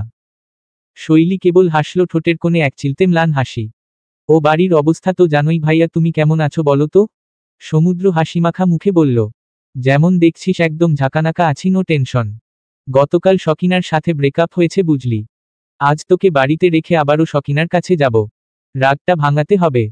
এসব ব্রেকআপ আমি মানি না। শহর থেকে এসব ব্রেকআপ ট্রেকআপ শিখে এসেছে, নইলে আমার ছন্টুমন্টু এসব জানতই না। শৈলী একটু অবাক হয়ে তাকালো সমুদ্রের দিকে। ছেলেটা এতগুলো বছর পরও একই রকম আছে, তার এই প্রাণখোলা কথা, জীবন নিয়ে কোনো বাড়তি ভাবনা নেই, যেন সবকিছুই একটা সহজ খেলাধুলার মতো। সকিনা, ওই মেয়ে আবার রেগে গেল কেন? শৈলী কৌতূহলী গলায় বলল। সমুদ্র চোখ ঘুরিয়ে বলল, আরে কি একটা ভুজুংভাজুং কথা বলেছিলাম, ওর ভালো লাগেনি বলে, নাকি আমি সিরিয়াসলি ওকে নিই না, এইটা কোনো কথা হলো? শৈলী এবার খিলখিল করে হেসে উঠল। তুমি আর সিরিয়াস মানুষকে কি ভয় দেখাচ্ছ নাকি ভাইয়া? সমুদ্র একটা দীর্ঘশ্বাস ফেলে বলল, এই জন্যই বলি, তুই না থাকলে আমাকে কেউ বুঝতে পারে না। কপট রাগ দেখিয়ে আবারও সমুদ্র বলল, আচ্ছা বাদ দে, তুই বল, শহর থেকে এসে কেমন লাগছে? শৈলী চারপাশে তাকালো। কুয়াশায় মোড়া সুনামপুর বাজারটা এখনো অনেকটা আগের মতোই আছে, তবু কেমন যেন একটা অদ্ভুত অচেনা ভাব লেগে আছে তার চোখে। একটা দীর্ঘশ্বাস ফেলে বলল, ভালো লাগছে, আবার কেমন জানি অচেনা লাগছে। মনে হচ্ছে সময় অনেক বদলে গেছে, অথচ সবকিছু একই রকম আছে। সমুদ্র কাঁধে হাত রেখে বলল, সময় তো বদলাবেই রে পাগলি। শুধু আমাদের জায়গা বদলায় না। তাই এখানে ফিরে এলে সবকিছু পুরনো মনে হয়। একটা মুহূর্তের জন্য শৈলী চুপ করে গেল। সময় কি সত্যিই বদলে গেছে? নাকি শুধু সেই বদলে গেছে? সমুদ্র হঠাৎ বলল, যাই হোক, তুই দাঁড়িয়ে থাকিস না, ব্যাগটা দে, আমি নিয়ে নেই। চল, বাড়ি গিয়ে অনেক আলাপ করব। তোকে মা দেখলে কেঁদে ফেলবে নিশ্চিত, আর বাবা তো ফিট খেয়ে পড়ে যাবে। চল আগে বাড়ি যাই। শৈলী একটু হাসল, তারপর ব্যাগটা সমুদ্রের হাতে দিয়ে তার সঙ্গে হাঁটতে শুরু করল। সুনামপুরের বাতাসে তখনও সেই পুরনো পরিচিত গন্ধ ভাসছে, নস্টালজিয়ার মতো নরম, অথচ বাস্তবের চেয়েও বেশি জীবন্ত। হাঁটতে হাঁটতেই শৈলীর মনে উকি দিল নিশানের মুখটা। লোকটা কি খবর পেয়েছে? সে কি জানতে পেরেছে যে তার হিমরূপা আর তার কাছে নেই, সে এখন বহুদূরে? সূর্যটা একটু একটু দেখা যাচ্ছে। সকালটা কুয়াশা মাখা। জানালার ওপাশে আকাশটা ধূসরচাপা, সূর্যের আলো ঝাপসা হয়ে আস্তে আস্তে মাটি ছুঁতে শুরু করেছে। গাছের পাতাগুলো এখনো শিশিরে ভেজা, পাখিরা একে একে ডেকে উঠছে নতুন দিনের সুরে। শহরটা ধীরে ধীরে জেগে উঠছে, কিন্তু নিশানের ঘরে এখনো শুনশান নীরবতা। নিশান বাথরুম থেকে গোসল করে কেবলই বেরিয়ে এল, ভেজা চুলগুলো হাত দিয়ে এলোমেলোভাবে ঝাঁকিয়ে তোয়ালে দিয়ে মুছতে লাগলো সে। আজ খুব তাড়াতাড়ি অফিস যেতে হবে। গুলশানের ফ্যাক্টরির ম্যানেজার আসবে দেখা করতে। আজ একটা চূড়ান্ত সিদ্ধান্ত নেবেই সে। আলমারির দরজা খুলে নিশান একটা কালো শার্ট বের করল, তারপর আয়নার সামনে দাঁড়িয়ে হাত দিয়ে ভেজা চুলগুলো ঠিক করল। নিশান আয়নার সামনে দাঁড়িয়ে এক মুহূর্তের জন্য নিজের প্রতিচ্ছবির দিকে তাকালো। চোখে ক্লান্তির ছাপ, কিন্তু তার চাহনিতে এক অদ্ভুত দৃঢ়তা। কালো শার্টের বোতামগুলো একে একে লাগাতে লাগালো সে ভাবলেশীন মুখে। আজকের দিনটা গুরুত্বপূর্ণ। সিদ্ধান্ত নেওয়ার পালা। ঘরটা নীরব, বাইরের সকালটা ব্যস্ত হয়ে উঠলেও নিশানের ঘরের ভেতর যেন অন্যরকম একটা স্থিরতা কাজ করছে। ঘড়ির কাঁটা দ্রুত এগোচ্ছে, কিন্তু নিশানের মনে হচ্ছে সময় যেন তার জন্য একটু থমকে গেছে। ফ্যাক্টরির ম্যানেজারের সঙ্গে বৈঠক, ব্যবসার ভবিষ্যৎ, এসবই ভাবতে হবে তাকে। কিন্তু কোথাও যেন একটা শূন্যতা ঘুরপাক খাচ্ছে নিশানের ভেতর, অজানা এক অস্বস্তি। নিশান অবশ্য এসব অনুভূতিকে পাত্তা দিল না। হাতে ঘড়িটা পরে নিয়ে পারফিউম স্প্রে করল, তারপর একটা দীর্ঘশ্বাস ফেলে ফোনটা হাতে নিয়ে বেরিয়ে যাওয়ার জন্য প্রস্তুত হলো। নিশান দ্রুত ফোনটা পকেটে ঢুকিয়ে দরজাটা খুলে বেরিয়ে এল। ঘড়ির কাঁটার দিকে এক ঝলক তাকিয়ে বুঝল দেরি হয়ে যাচ্ছে। তাই আর দেরি না করে তাড়াহুড়ো করেই সিঁড়ি দিয়ে নিচে নামতে লাগল। বাড়িটা তখনও একেবারে নিস্তব্ধ নয়। রান্নাঘর থেকে হালকা তরকারির গন্ধ আসছে, হয়তো নাস্তার আয়োজন চলছে। নিচতলার লিভিং রুমে রিমি আর মিমির হাসাহাসির আওয়াজ ভেসে আসছে। কিন্তু নিশান এসবের কিছুতেই মন দিল না। একটাই লক্ষ্য, যত তাড়াতাড়ি সম্ভব বেরিয়ে যাওয়া। সিঁড়ির শেষ ধাপে পৌঁছে এক ঝলক চারপাশে তাকালো সে, যেন কিছু একটা খুঁজছে। তবে কিছু না পেয়ে আবার দ্রুত পায়ে দরজার দিকে এগিয়ে গেল। বাইরে গাড়িটা তৈরি আছে কি না সেটা দেখতেই দরজাটা খুলল সে। নিশানকে সদর দরজা খুলতে দেখে রান্নাঘর থেকে খাদিজা জোরে হাত ছেড়ে ডাকলেন, নিশান কই যাস? নিশান জুতা পরতে পরতে জবাব দিল, অফিসে মা। রাশিদা তখনই হতবাক হয়ে গেলেন। বলিস কি, এখনো তো খাসনি তুই? নাস্তা বাইরে খেয়ে নেব মামুনি, আজ একটু তাড়া আছে, তোমরা খেয়ে নিও। বলেই নিশান একটুকুও দেরি না করে বেরিয়ে পড়ল। খাদিজা এবার দীর্ঘশ্বাস ফেলে রাশিদাকে উদ্দেশ্য করে বললেন, ওই নবাবজাদি কোথায়? জুস বানাতে থাকা রাশিদার হাতটা মুহূর্তেই থমকে গেল, স্থির হলো চোখ জোড়া। শৈলীর কথা মনে পড়তেই রিমিও বলে উঠল, আসলেই তো সকাল থেকে শৈলীপুকে দেখতে পাচ্ছি না, কোথায় গেল? মিমিও উৎসুক হয়ে তাকালো জানার জন্য। আজ তারা 3 বোন একসাথে ঘুরতে যাওয়ার প্ল্যান করেছে। এই কারণে তারাও কলেজে যায়নি। অথচ এখন শৈলীকে তারা কোথাও খুঁজে পাচ্ছে না। মিমি ভেবেছিল শৈলী হয়তো রান্নাঘরে কাজ করছে। অথচ এখানে এসে সেও তাকে দেখতে পেল না। রাশিদা এবার আমতা আমতা করে বললেন, আসলে শৈলী তো সকাল সকাল বেরিয়ে পড়েছে, ওর নাকি কলেজে কি একটা কাজ আছে। খাদিজা ভ্রু কুঁচকে বললেন, না খেয়ে গেল? টাকা আছে ওর কাছে, বাইরেও তো খেতে পারবে না। রিমি অদ্ভুত দৃষ্টি ফেলল খাদিজার দিকে। কেন যেন মনে হলো হঠাৎ করেই খাদিজা শৈলীর প্রতি মায়া দেখাচ্ছে। রাশিদা মোটেই মিথ্যে বলতে অভ্যস্ত নন। তার প্রচণ্ড অস্বস্তি হচ্ছে, মনের মধ্যে প্রচুর খচখচ করছে। এটা অন্যায় হচ্ছে সেটা তিনিও জানেন, কিন্তু কিছু করার নেই। তিনি একটা শুকনো ঢোক দিলে বলে উঠলেন, আমি কিছু জানি না ভাবি। ও সকাল সকাল বেরিয়ে পড়েছে, ওর নাকি অনেক কাজ আছে, আর আজ অনেক দেরি করে বাড়িতে ফিরবে। খাওয়া নিয়ে সমস্যা নেই, আমার কাছে টাকা নিয়ে গেছে, বাইরে খেতে পারবে। খাদিজা এবার মুখ কুঁচকে নিজের কাজে মন দিলেন। মিমিও স্বস্তির সাথে টিভি দেখা শুরু করল। অথচ অস্বস্তি দেখা গেল রিমির মধ্যে। সে তির্যক দৃষ্টি ফেলে তাকিয়ে রইল নিজের মা এবং চাচির দিকে। রিমি এবং মিমি সমবয়সী হলেও মিমির থেকে রিমির বোধগম্য এবং বোঝার শক্তি অনেক বেশি। তাদের 3 বোনের মধ্যে সবচেয়ে বেশি চালাক হল রিমি। এমনকি শৈলীও যেসব কৌশল ধরতে পারে না সেসব কৌশল রিমি অনায়াসে খুব ভালো করেই ধরতে পারে। এই মুহূর্তে তার ষষ্ঠ ইন্দ্রিয় এখন ইঙ্গিত দিচ্ছে যে তার মা মিথ্যে কথা বলছে। আর এমনিতেও রিমি খুব ভালো করেই জানে শৈলী যদি সকাল সকাল বাড়ি থেকে বেরিয়েও যায় তাহলে অন্তত তাকে বলে যাবে। কারণ রিমির সাথে শৈলী অনেক বেশি খোলা মনের। আজ পর্যন্ত এমন হয়নি যে শৈলী বাইরে যাওয়ার সময় রিমিকে বলে যায়নি। রিমি যদি কখনো ঘুমিয়েও থাকে তাও কানের কাছে ফিসফিস করে বলে গিয়েছে, রিমি আমি যাচ্ছি। তাহলে আজ কেন না বলে চলে গেল? আর এত সকাল সকাল কলেজ, এটাও তো খুব একটা ভালো ইঙ্গিত নয়। আকাশ পাতাল চিন্তা ভাবনা করে রিমি টিভির দিকে তাকালো। মনে মনে একটু অস্বস্তি দেখা গেলেও নিজেকে বুঝো দিল যে তার মা মিথ্যা কথা বলতে পারে না। তবে হ্যাঁ, বিকেলের পর যদি শৈলী বাড়িতে না আসে তাহলে সে এবার সঠিক ব্যবস্থা নেবে। কারণ শৈলী সন্ধ্যের আগেই সব সময় বাড়িতে ফিরে আসে। নিশান গাড়ি থেকে নেমে দ্রুত পা চালিয়ে অফিসের ভেতরে ঢুকল। রিসেপশন পেরিয়ে করিডোর দিয়ে এগিয়ে গিয়ে একদমে নিজের কেবিনে ঢুকে দরজাটা টেনে দিল। কেবিনের ভেতরে ঢুকে চেয়ারটা টেনে নিয়ে ধপ করে বসে পড়ল সে। টেবিলের ওপর রাখা ল্যাপটপটা খুলে সঙ্গে সঙ্গেই স্ক্রিনে চোখ রাখল। আজ অনেক কাজ বাকি, এক মুহূর্তও নষ্ট করা চলবে না। কিবোর্ডে আঙুল চালিয়ে দ্রুত মেইল চেক করতে লাগল নিশান। ফ্যাক্টরির ম্যানেজারের মেসেজ এসেছে, কিছু জরুরি কাগজপত্র তৈরি রাখতে বলেছে। নিশান একদমে সবগুলো খুঁজে বের করে প্রিন্ট করার নির্দেশ দিল। চোখে মুখে চিন্তার ছাপ স্পষ্ট, যেন আজকের মিটিংটা তার জন্য বিশেষ কিছু। হঠাৎ দরজায় নক পড়ল।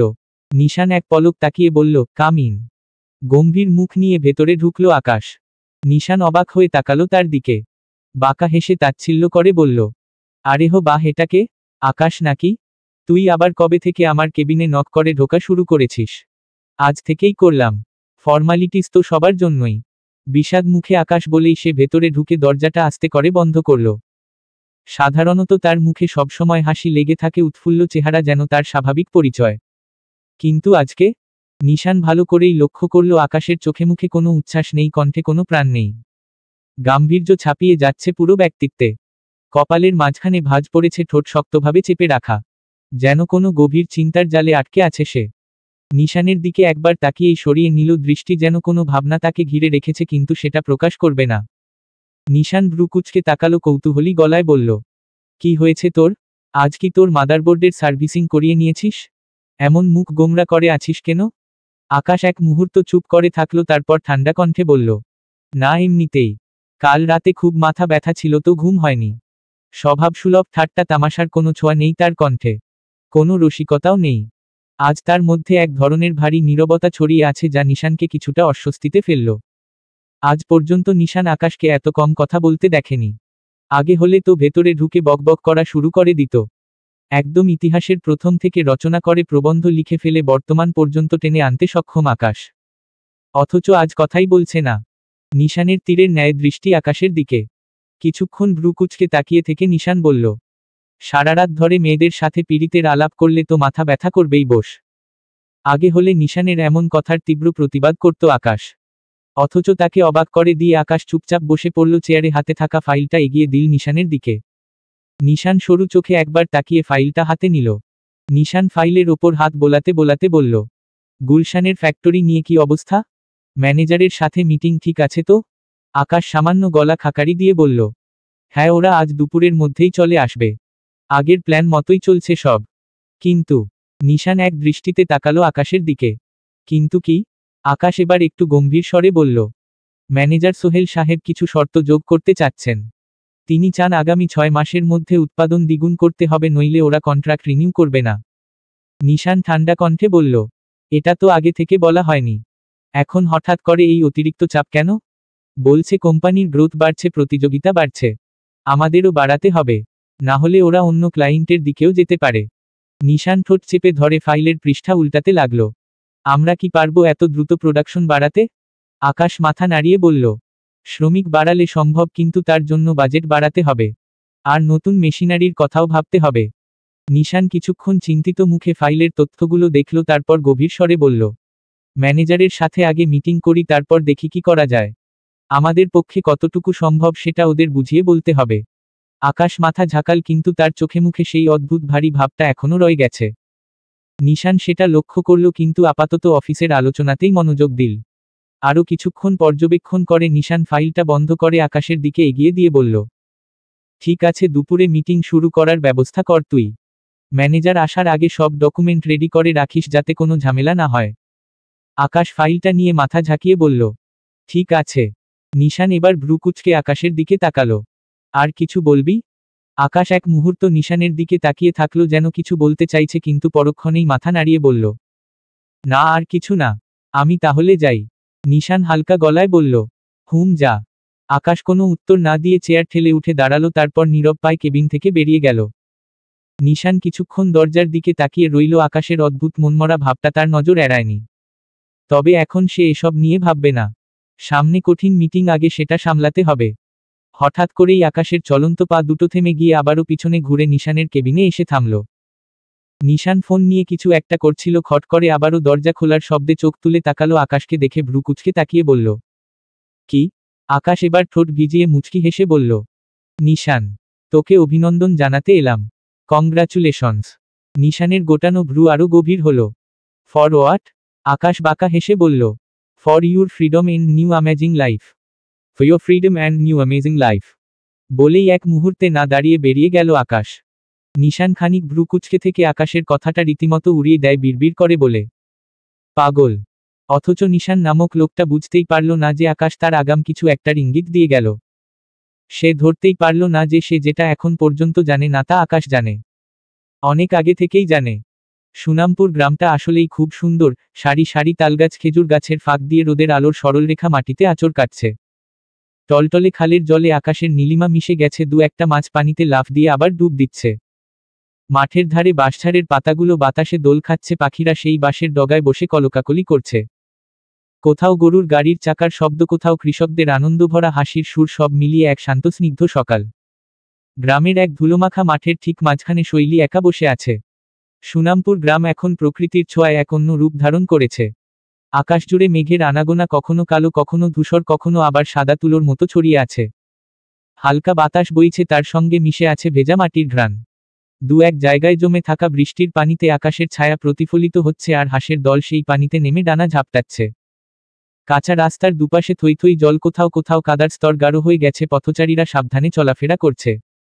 ফসলের ক্ষেতগুলো আরও সবুজ হয়ে উঠেছে। ধানের চারা জলে ডুবে মাথা উঁচিয়ে আছে, পাটগাছগুলো একদম তরতরিয়ে বেড়ে উঠেছে।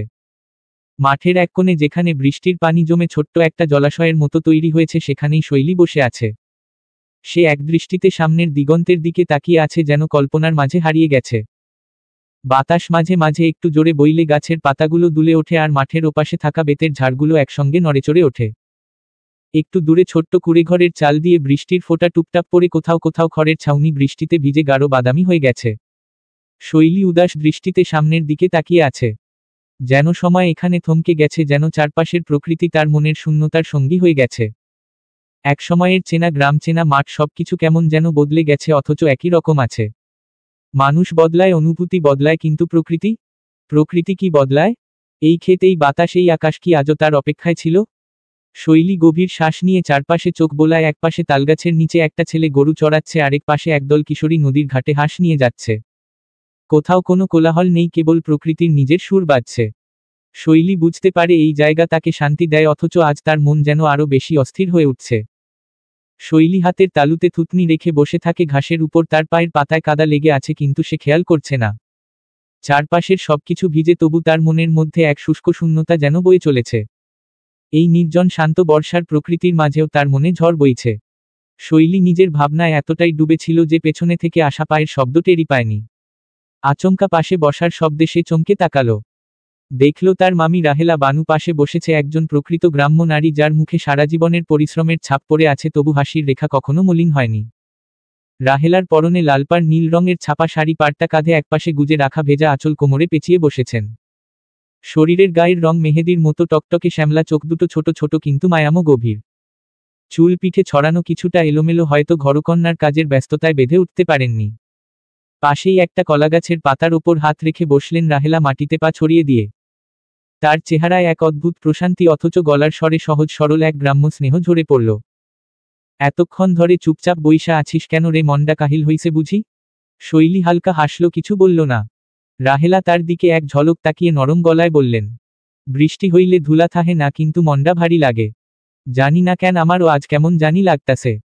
তারপর একটুখানি নড়েচড়ে বসলেন তিনি, গায়ের শাড়িটা আরেকটু ঠিক করলেন, তারপর মাঠের দিকে তাকিয়ে বললেন, দেখ ধানগাছগুলা কেমন তাজা হইয়া উঠছে, আল্লাহ, এইবার ফসলটা ভালো হইলে বুঝবি খুশির দিন। শৈলী চুপচাপ শুনতে থাকলো, রাহেলার কথাগুলো যেন হালকা বাতাসের মতো তার মনের ভার কমিয়ে দিচ্ছে। বর্ষার প্রকৃতির মতোই এই গ্রাম্য নারীর সহজ সরল কথার মধ্যেও একটা শান্তি লুকিয়ে আছে যেন। শৈলীকে এখনো নীরব থাকতে দেখে রাহেলা এবার তাকে বাহু দিয়ে ঠেলে জিজ্ঞেস করে, কিরে, তোর হইছে কি? তখন থিকা বইসা আছোস? মিষ্টি হেসে শৈলী মাথা নেড়ে বলে, কিছু না মামি, কিছু হয়নি। ব্যঙ্গ করে রাহেলা মুখ বাঁকালেন, আমি মনে হয় কিছু বুঝি না। আইছে, আচ্ছা শোন তো, তোর মামা বাড়ি তো নাই, এখন তুই হঠাৎ কইরা গ্রাম তো আইলি কেন? তোর বাপ না অসুস্থ? শৈলী কিছুক্ষণ চুপ করে থাকল। রাহেলার প্রশ্নের জবাব দেওয়ার মতো ভাষা যেন খুঁজে পাচ্ছিল না। রাহেলা চোখের এক ঝলকেই শৈলীর সব বুঝতে পারেন। শৈলীর মুখের দিকে গভীরভাবে তাকিয়ে রাহেলা এবার গলার স্বর একটু নরম করলেন, বুঝছি তুই কিছু লুকাইতেছস, কইবি না? শৈলী শুকনো হাসল, তারপর মুখ ফিরিয়ে সামনের মাঠের দিকে তাকিয়ে বলল, কিছু লুকানোর নেই মামি, আসলে তেমন কিছুই না। আসলে একটু শান্তি দরকার ছিল, তাই চলে এলাম। রাহেলা মৃদু একটা দীর্ঘশ্বাস ফেলে বললেন, শান্তি লাগে, কিন্তু শান্তি কি আর এমনে পালাইয়া পাওয়া যায় মা? তার গলার স্বরে অভিজ্ঞতার ছাপ, যেন জীবনের অনেক উত্থান পতন দেখে এসেছেন, তাই শৈলীর এই নীরব ছুটে আসা তার কাছে অচেনা নয়। তিনি একটু থেমে শৈলীর মাথায় হাত রাখলেন, তোদের শহরের মানুষজন না একটু কষ্ট হইলেই শান্তি খুঁজতে দৌড় দেয়, আমার মতো গেও মাইয়া কি কই, আমাগো জীবনেই তো কষ্ট, তবুও সব সইয়া থাকতে হয়। শৈলী এবার মাথা নামিয়ে ফেলল। মামির কথাগুলো যেন তার হৃদয়ের গোপন কষ্টটাকে আলতো করে ছুঁয়ে দিল। রাহেলা আবার তার স্বভাবসুলভ রসিকতায় ফিরে এলেন। যাই হোক, তুই তো আইছস, তোর খাউনদাউনের একটু ব্যবস্থা করতে হবে। তোর মামা না হলে পরে যা কথা শোনাবে। বাঁধাকপির চপ বানাইছি, তোর মেলা পছন্দের, মনে আছে? শৈলী একটু হাসল। আছে মামি, সব মনে আছে। এখন বাড়ি তো চল, এইনে বইসা থাইকা কোনো লাভ নাই, চল। শৈলী এক মুহূর্ত রাহেলার মুখের দিকে তাকিয়ে রইল। মামির সহজ সরল ভালোবাসার ছোঁয়াটা যেন মনের ভেতর কোথাও গিয়ে লাগছে। এই গ্রাম, এই মানুষগুলো, সবকিছুই তার ছোটবেলার মতো আছে, শুধু সময় বদলে গেছে, আর হয়তো সে নিজেও। রাহেলা ততক্ষণে তার গা ঝাড়া দিয়ে উঠে দাঁড়িয়েছে। শৈলীর হাত ধরে টান দিয়ে বলল, উঠো মা, এই রাস্তায় বইসা থাকলে কি লাভ? বাড়ি চল, গরম গরম চপ দিমু, দেখি কতগুলা খাইতে পারস। শৈলী একরকম বাধ্য হয়েই উঠে দাঁড়ালো। মামির কণ্ঠের আদর মাখা রসিকতা একটু হেসেও ফেলল। বাঁধাকপির চপ কিন্তু তোমার হাতে বেশি মজার হয় মামি। রাহেলা গর্বিত ভঙ্গিতে মাথা ঝাঁকালেন। এ তো আর বলতেই হবে, চল, কয়েকটা বড়ইও তো পাইরাই রাখছি, চপের লগে দিব। শৈলী ধীর পায়ে রাহেলার সঙ্গে হাঁটা ধরল। বর্ষার কাদা মাখা পথ, চারপাশে সবুজ ধানের ক্ষেত, আর দূরে কোথাও মৃদু ঝিরিঝিরি বৃষ্টি পড়ছে। এই গ্রাম, এই নিস্তব্ধ প্রকৃতি একটুখানি হলেও যেন মনে প্রশান্তির ছোঁয়া দিল। দুপুরে খাওয়ার পর থেকেই মনে এটুকু শান্তি নেই রিমির। লাগাতার একের পর এক কল দিয়েই যাচ্ছে শৈলীর ফোনে, প্রথমবার রিং হতে হতে কেটে গেলেও পরবর্তীতে সুইচ অফ দেখাচ্ছে। রিমির মাথায় এখন পর্যন্ত এটা ঢুকছে না যে শৈলী ফোন কেন বন্ধ রাখবে। এটা কি নিতান্তই একটা অদ্ভুত বিষয় নয়? রিমির এমন অস্থিরতা দেখে মুখ কুঁচকে তাকালো মিমি। বই হাতে নিয়ে অপর হাতে থাকা কলমটা ঠোঁট ছুঁয়ে বলল, তুই এত প্যারা নিস কেন বইন? মা তো বললি গুরুত্বপূর্ণ কাজে কলেজে গেছে। ভাবান্তর দেখা গেল না রিমির মনে। সে অন্যমনস্ক হয়ে বলল, সেটাই তো দুশ্চিন্তার কারণ। আজ এই প্রথম মায়ের কথার মধ্যে একটু মিথ্যে মিথ্যে ভাবটা পেলাম। আর সবচেয়ে বড় কথা, শৈলী আপু এখন কলেজে গিয়ে করবেটা কি? তার তো কলেজে এখন কাজ থাকার কথা নয়। মিমি এবার বিরক্ত হয়ে বইটা বন্ধ করল। দুহাত বুকে গুজে বিরক্তির সুরে বলল, তাহলে তুই কি ভাবছিস? আপু কোথাও পালিয়েছে? Are you serious? কি বলতে চাস তুই? রিমি কোনো উত্তর দিল না। জানালার বাইরে তাকিয়ে গভীর কিছু ভাবার চেষ্টা করছিল যেন। সত্যি বলতে তার মনের মধ্যে এক ধরনের অজানা আতঙ্ক দানা বাঁধছে। কলেজে এখন কাজ থাকার কথা নয়, এই কথাটা সে খুব ভালোভাবেই জানে। শৈলী আপু কোথায় যেতে পারে? মা কেন সত্য গোপন করছে? মিমি এবার সোফায় গা এলিয়ে দিয়ে হালকা হাসল। শোন ছাগল, বেশি সিরিয়াস হোস না। আপু কি ছোট বাচ্চা নাকি যে হারিয়ে যাবে? যা খুশি করতে দে। ফোন বন্ধ রাখলেই কেউ বিপদে পড়ে না, কুল ডাউন সিস্টার। কিন্তু রিমি সহজে আশ্বস্ত হওয়ার মেয়ে নয়। এবার মিমির দিকে তাকিয়ে গম্ভীর স্বরে বলল, আমি জানি না কেন, কিন্তু আমার মনে হচ্ছে আপু কিছু একটা লুকোচ্ছে। আর মা সেটা জানে।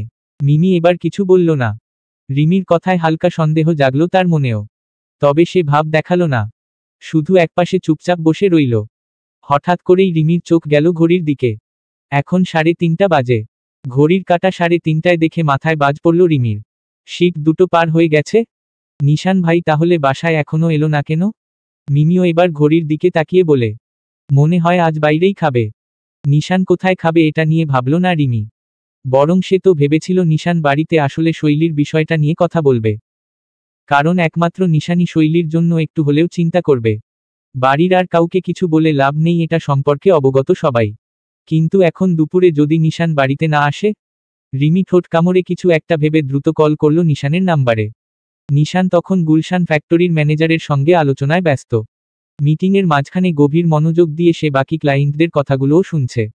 বড় টেবিলের চারপাশে কয়েকজন কর্মকর্তা, সামনে ল্যাপটপ খোলা আর নিশানের হাতে রিপোর্টের কিছু কাগজ। সামনে প্রজেক্টরের আলোয় পরিসংখ্যান ভাসছে, আর পাশে বসে আকাশ চুপচাপ নোট নিচ্ছে। এমন সময় টেবিলে রাখা ফোনটা কেঁপে উঠল। আলোচনার মাঝেই তার ফোনটা টেবিলে ভাইব্রেট করতে লাগলে নিশান এক ঝলক তাকিয়ে দেখল রিমি কল করছে। প্রথমবার নিশান পাত্তা দিল না। ফোনটা ভাইব্রেশনে রেখে আবার মনোযোগ দিল মিটিংয়ে। সে বরাবরই অফিসের কাজের সময় কারো কল ধরে না। কিন্তু মিনিট দুয়েকের মধ্যে আবারও কল আসলো। তারপর আবার, এবার বিরক্তি ধরে গেল নিশানের। মিটিংয়ে থাকলে এমন অস্থির হয়ে কেউ ফোন করে? বাইরের চাপা আলো এসে পড়েছে কেবিনের ভেতরে, নিশানের ঠোঁট শক্ত হয়ে গেল। পঞ্চবারের মতো ফোন কাঁপতেই সে বিরক্ত হয়ে এক হাতে ধরে কানে লাগালো, গলা নিচু করে বলল, রিমি আমি বাড়িতে যাব না আজ। একদম সন্ধ্যায় যাব। মিটিংয়ে আছি। জরুরি কিছু? ওপাশ থেকে রিমির উত্তেজিত কণ্ঠ ভেসে এলো। হ্যাঁ নিশান ভাইয়া, সরি টু ডিস্টার্ব, কিন্তু তোমার সাথে আসলেই একটু জরুরি কথা আছে। আমি এখন বিজি আছি, পরে কথা বলি। রিমি দ্রুত বলে উঠল, না ভাইয়া শোনো, অনেক জরুরি। তুমি মিটিং করো, কোনো সমস্যা নেই। আমি তোমার অফিসেই আসছি। সরাসরি বলবো। কথাটা বলা খুবই জরুরি। পরে দেরি হয়ে যেতে পারে। ওদিক থেকে নিশান বিরক্তির আওয়াজ করতেই পারে। তাই সে তড়িঘড়ি করে বলে উঠল, ভাইয়া শৈলী আপুর বিষয়ে। নিশান আসলেই বিরক্ত হয়ে কল কাটতে নিচ্ছিল। কিন্তু শৈলীর নাম শুনে তৎক্ষণাৎ সজাগ হলো, তার দৃষ্টি ভ্রুকুচকে নিচু স্বরে বলল, শৈলী? ওর বিষয়ে মানে? এদিকে নিশানের মুখে শৈলীর নাম শুনে নোটপ্যাডে আকাশের চলন্ত ডান হাতটা থেমে গেল। মুহূর্তেই চোখ স্থির করে তাকালো নিশানের দিকে। বোঝার চেষ্টা করল যে তাকে কলে শৈলীর বিষয়ে এমন কি বলা হচ্ছে।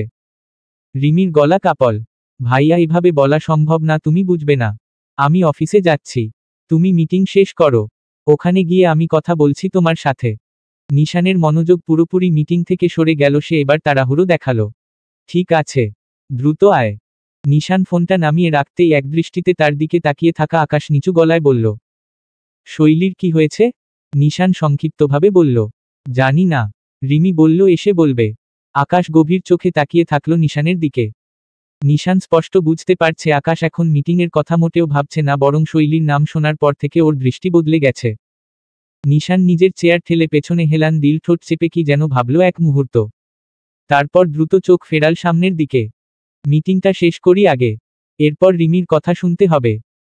কিন্তু মিটিংয়ের বাকিটা সময় নিশান যতই মনোযোগ দেওয়ার চেষ্টা করুক, মাথার ভেতর যেন একটা অস্বস্তিকর চিন্তা ভেসে বেড়াচ্ছে, শৈলীকে নিয়ে রিমি এমন উদ্বিগ্ন কেন?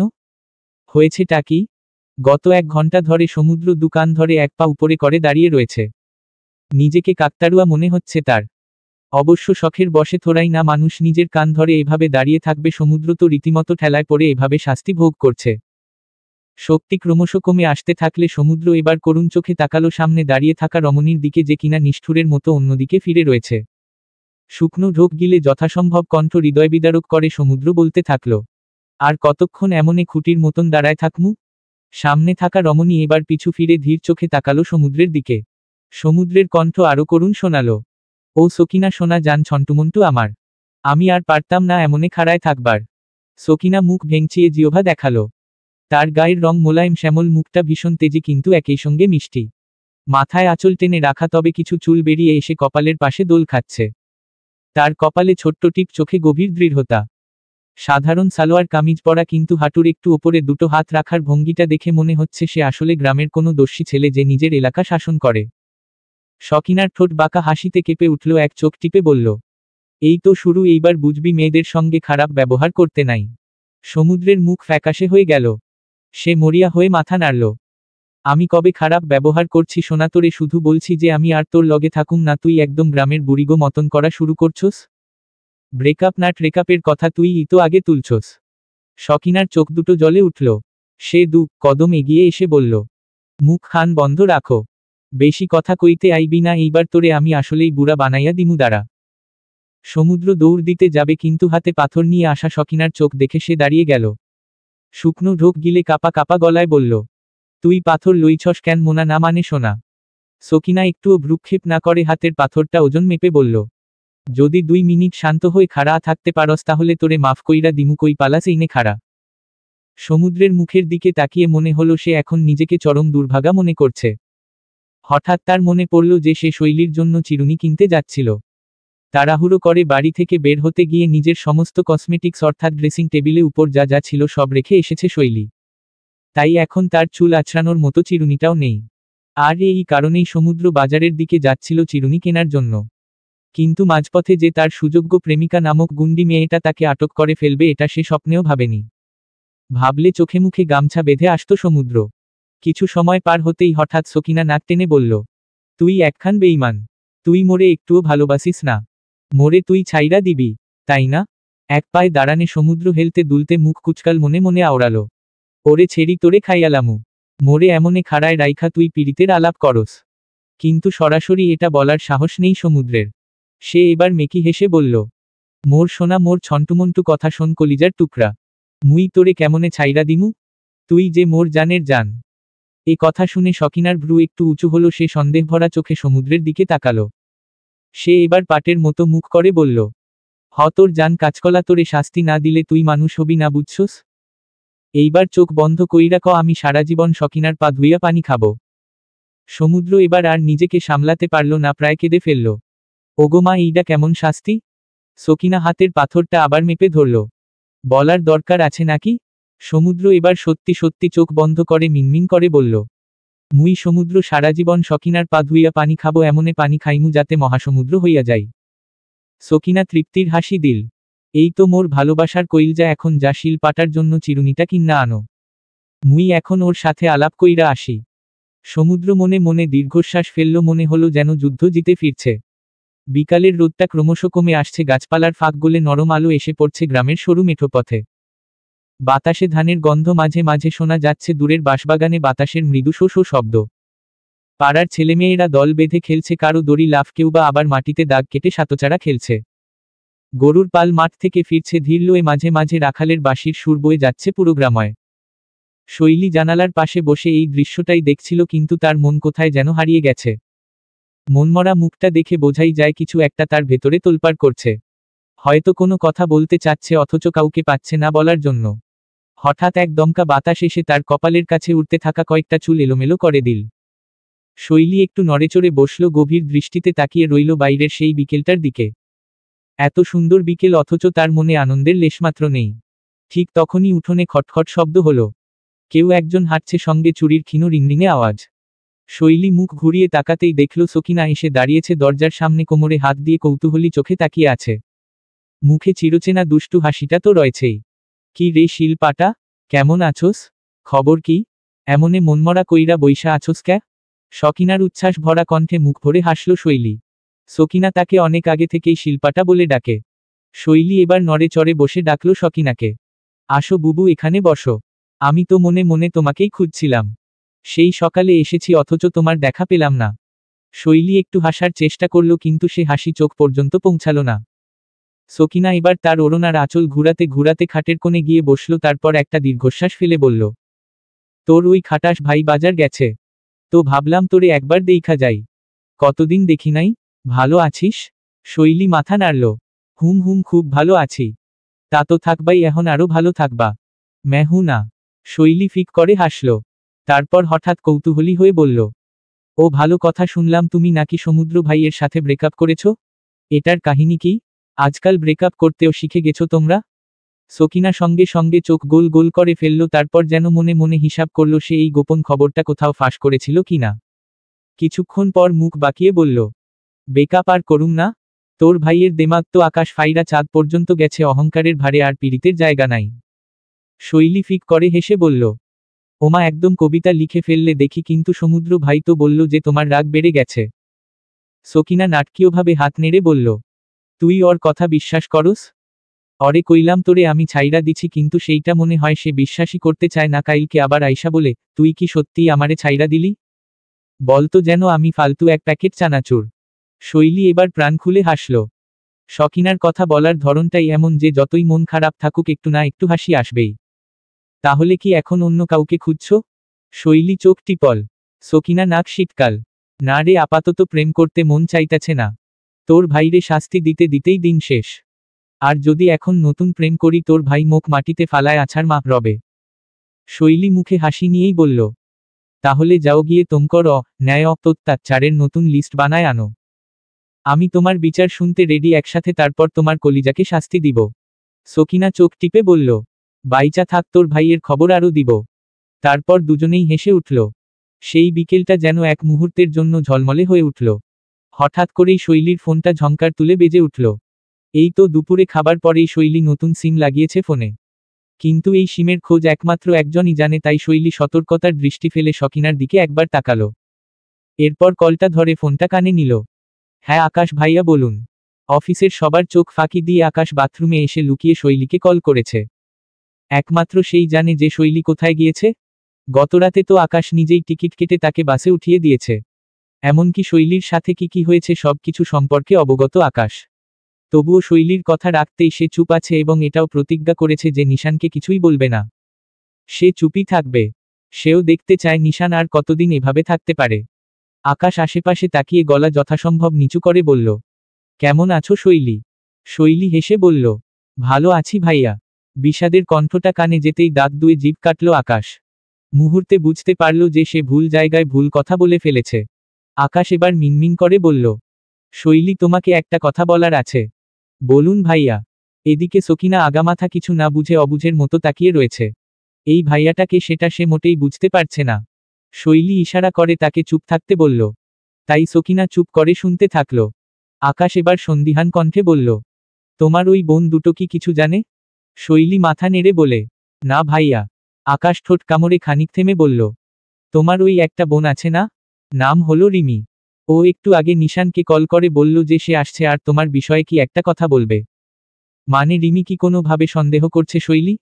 ও কি কিছু বুঝতে পারবে? কিছু জানে ও? শৈলী চোখ বন্ধ করে ভাবল। এরপর ঢোক গিলে বলল, ভাইয়া রিমি অনেক চালাক একটা মেয়ে।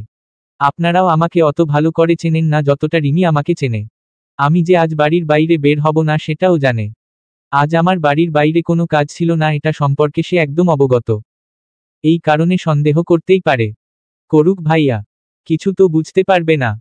ওদের ধারণাতেই নেই যে যে আমি গ্রামে আছি। আকাশ ভ্রু কুঁচকে ভাবল রিমি যদি সত্যিই এতটা সন্দেহ করে তাহলে সে নিশ্চয়ই নিশানকে কিছু একটা বলতে আসছে। নিশান তো এমনিতেই অদ্ভুত ধরনের মানুষ, যদি সত্যিই কিছু আঁচ করতে পারে তাহলে কি হবে? সে একটু চিন্তা করে বলল, শৈলী তুমি তো জানো না নিশান যা একবার মনে ধরে সেটা খুঁজে বের করবেই। রিমি যদি একবার তাকে সন্দেহের একটা হিন্ট দিয়ে দেয় তাহলে ও কিন্তু তোমাকে বের করেই ছাড়বে। শৈলী এবার দীর্ঘশ্বাস ফেলল। ভাইয়া আমি জানি, কিন্তু আমি আর পিছু ফিরতে চাই না। নিশান ভাই জানুক বা না জানুক এটা এখন আমার কাছে জরুরি না। আমি আমার মতো থাকতে চাই। আর তাছাড়া আমার মনে হয় না যে নিশান ভাই আমাকে খুঁজবে। ভাইয়া আপনি নিজেও জানেন আমার এই জটিল বিষয়টা শুধুমাত্র আমার দিক থেকেই ছিল। নিশান ভাই তো পাথর। আমি রে গেলেও উনি নির্বিকার থাকবেন, এটা নিয়ে কোনো সন্দেহ নেই। আকাশ বিড়বিড় করে আওড়ালো, কিন্তু আমার সন্দেহ আছে। শৈলী ভ্রু কুঁচকালো। কিছু বললেন ভাইয়া? না মানে কিছু না। সকিনা তখনও চুপচাপ শুনছিল, এবার ফিসফিস করে বলল, এই শিল্পাটা কিন্তু তোর ওই নিশান ভাই যদি সত্যিই তোরে খুঁজতে শুরু করে? তখন কি করবি? শৈলী শান্ত স্বরে বলল, তখন দেখা যাবে। আমি এখনই কিছু ভাবতে চাই না। উনি আমায় খুঁজে পাবেন না। আকাশ ফোনের ওপাশে যেন একটু গম্ভীর হয়ে গেল। ঠিক আছে আমি কিছু বলবো না। তবে রিমি যদি সত্যিই কিছু বেশি বুঝে ফেলে তাহলে সাবধান থেকো শৈলী। শৈলী হালকা হেসে বলল, ঠিক আছে ভাইয়া আপনাকে অনেক ধন্যবাদ। অনেক কিছু করলেন আমার জন্য। আপনি নিশ্চিন্ত থাকুন। কিন্তু আসলেই কি সে নিশ্চিন্ত থাকতে পারবে? শৈলী কোথায়? নিশানের প্রশ্নে গলায় পানি আটকে রীতিমতো বিষম খেল আকাশ। বিস্ফোরিত নয়নে তাকালো তার পাশে দুহাত বুকে গুজে রাখা নিশানের দিকে। শৈলীর সাথে কথা শেষ করে আকাশ একটু নিশ্চিন্ত ছিল। এই তো একটু আগেই সে লাঞ্চ করল।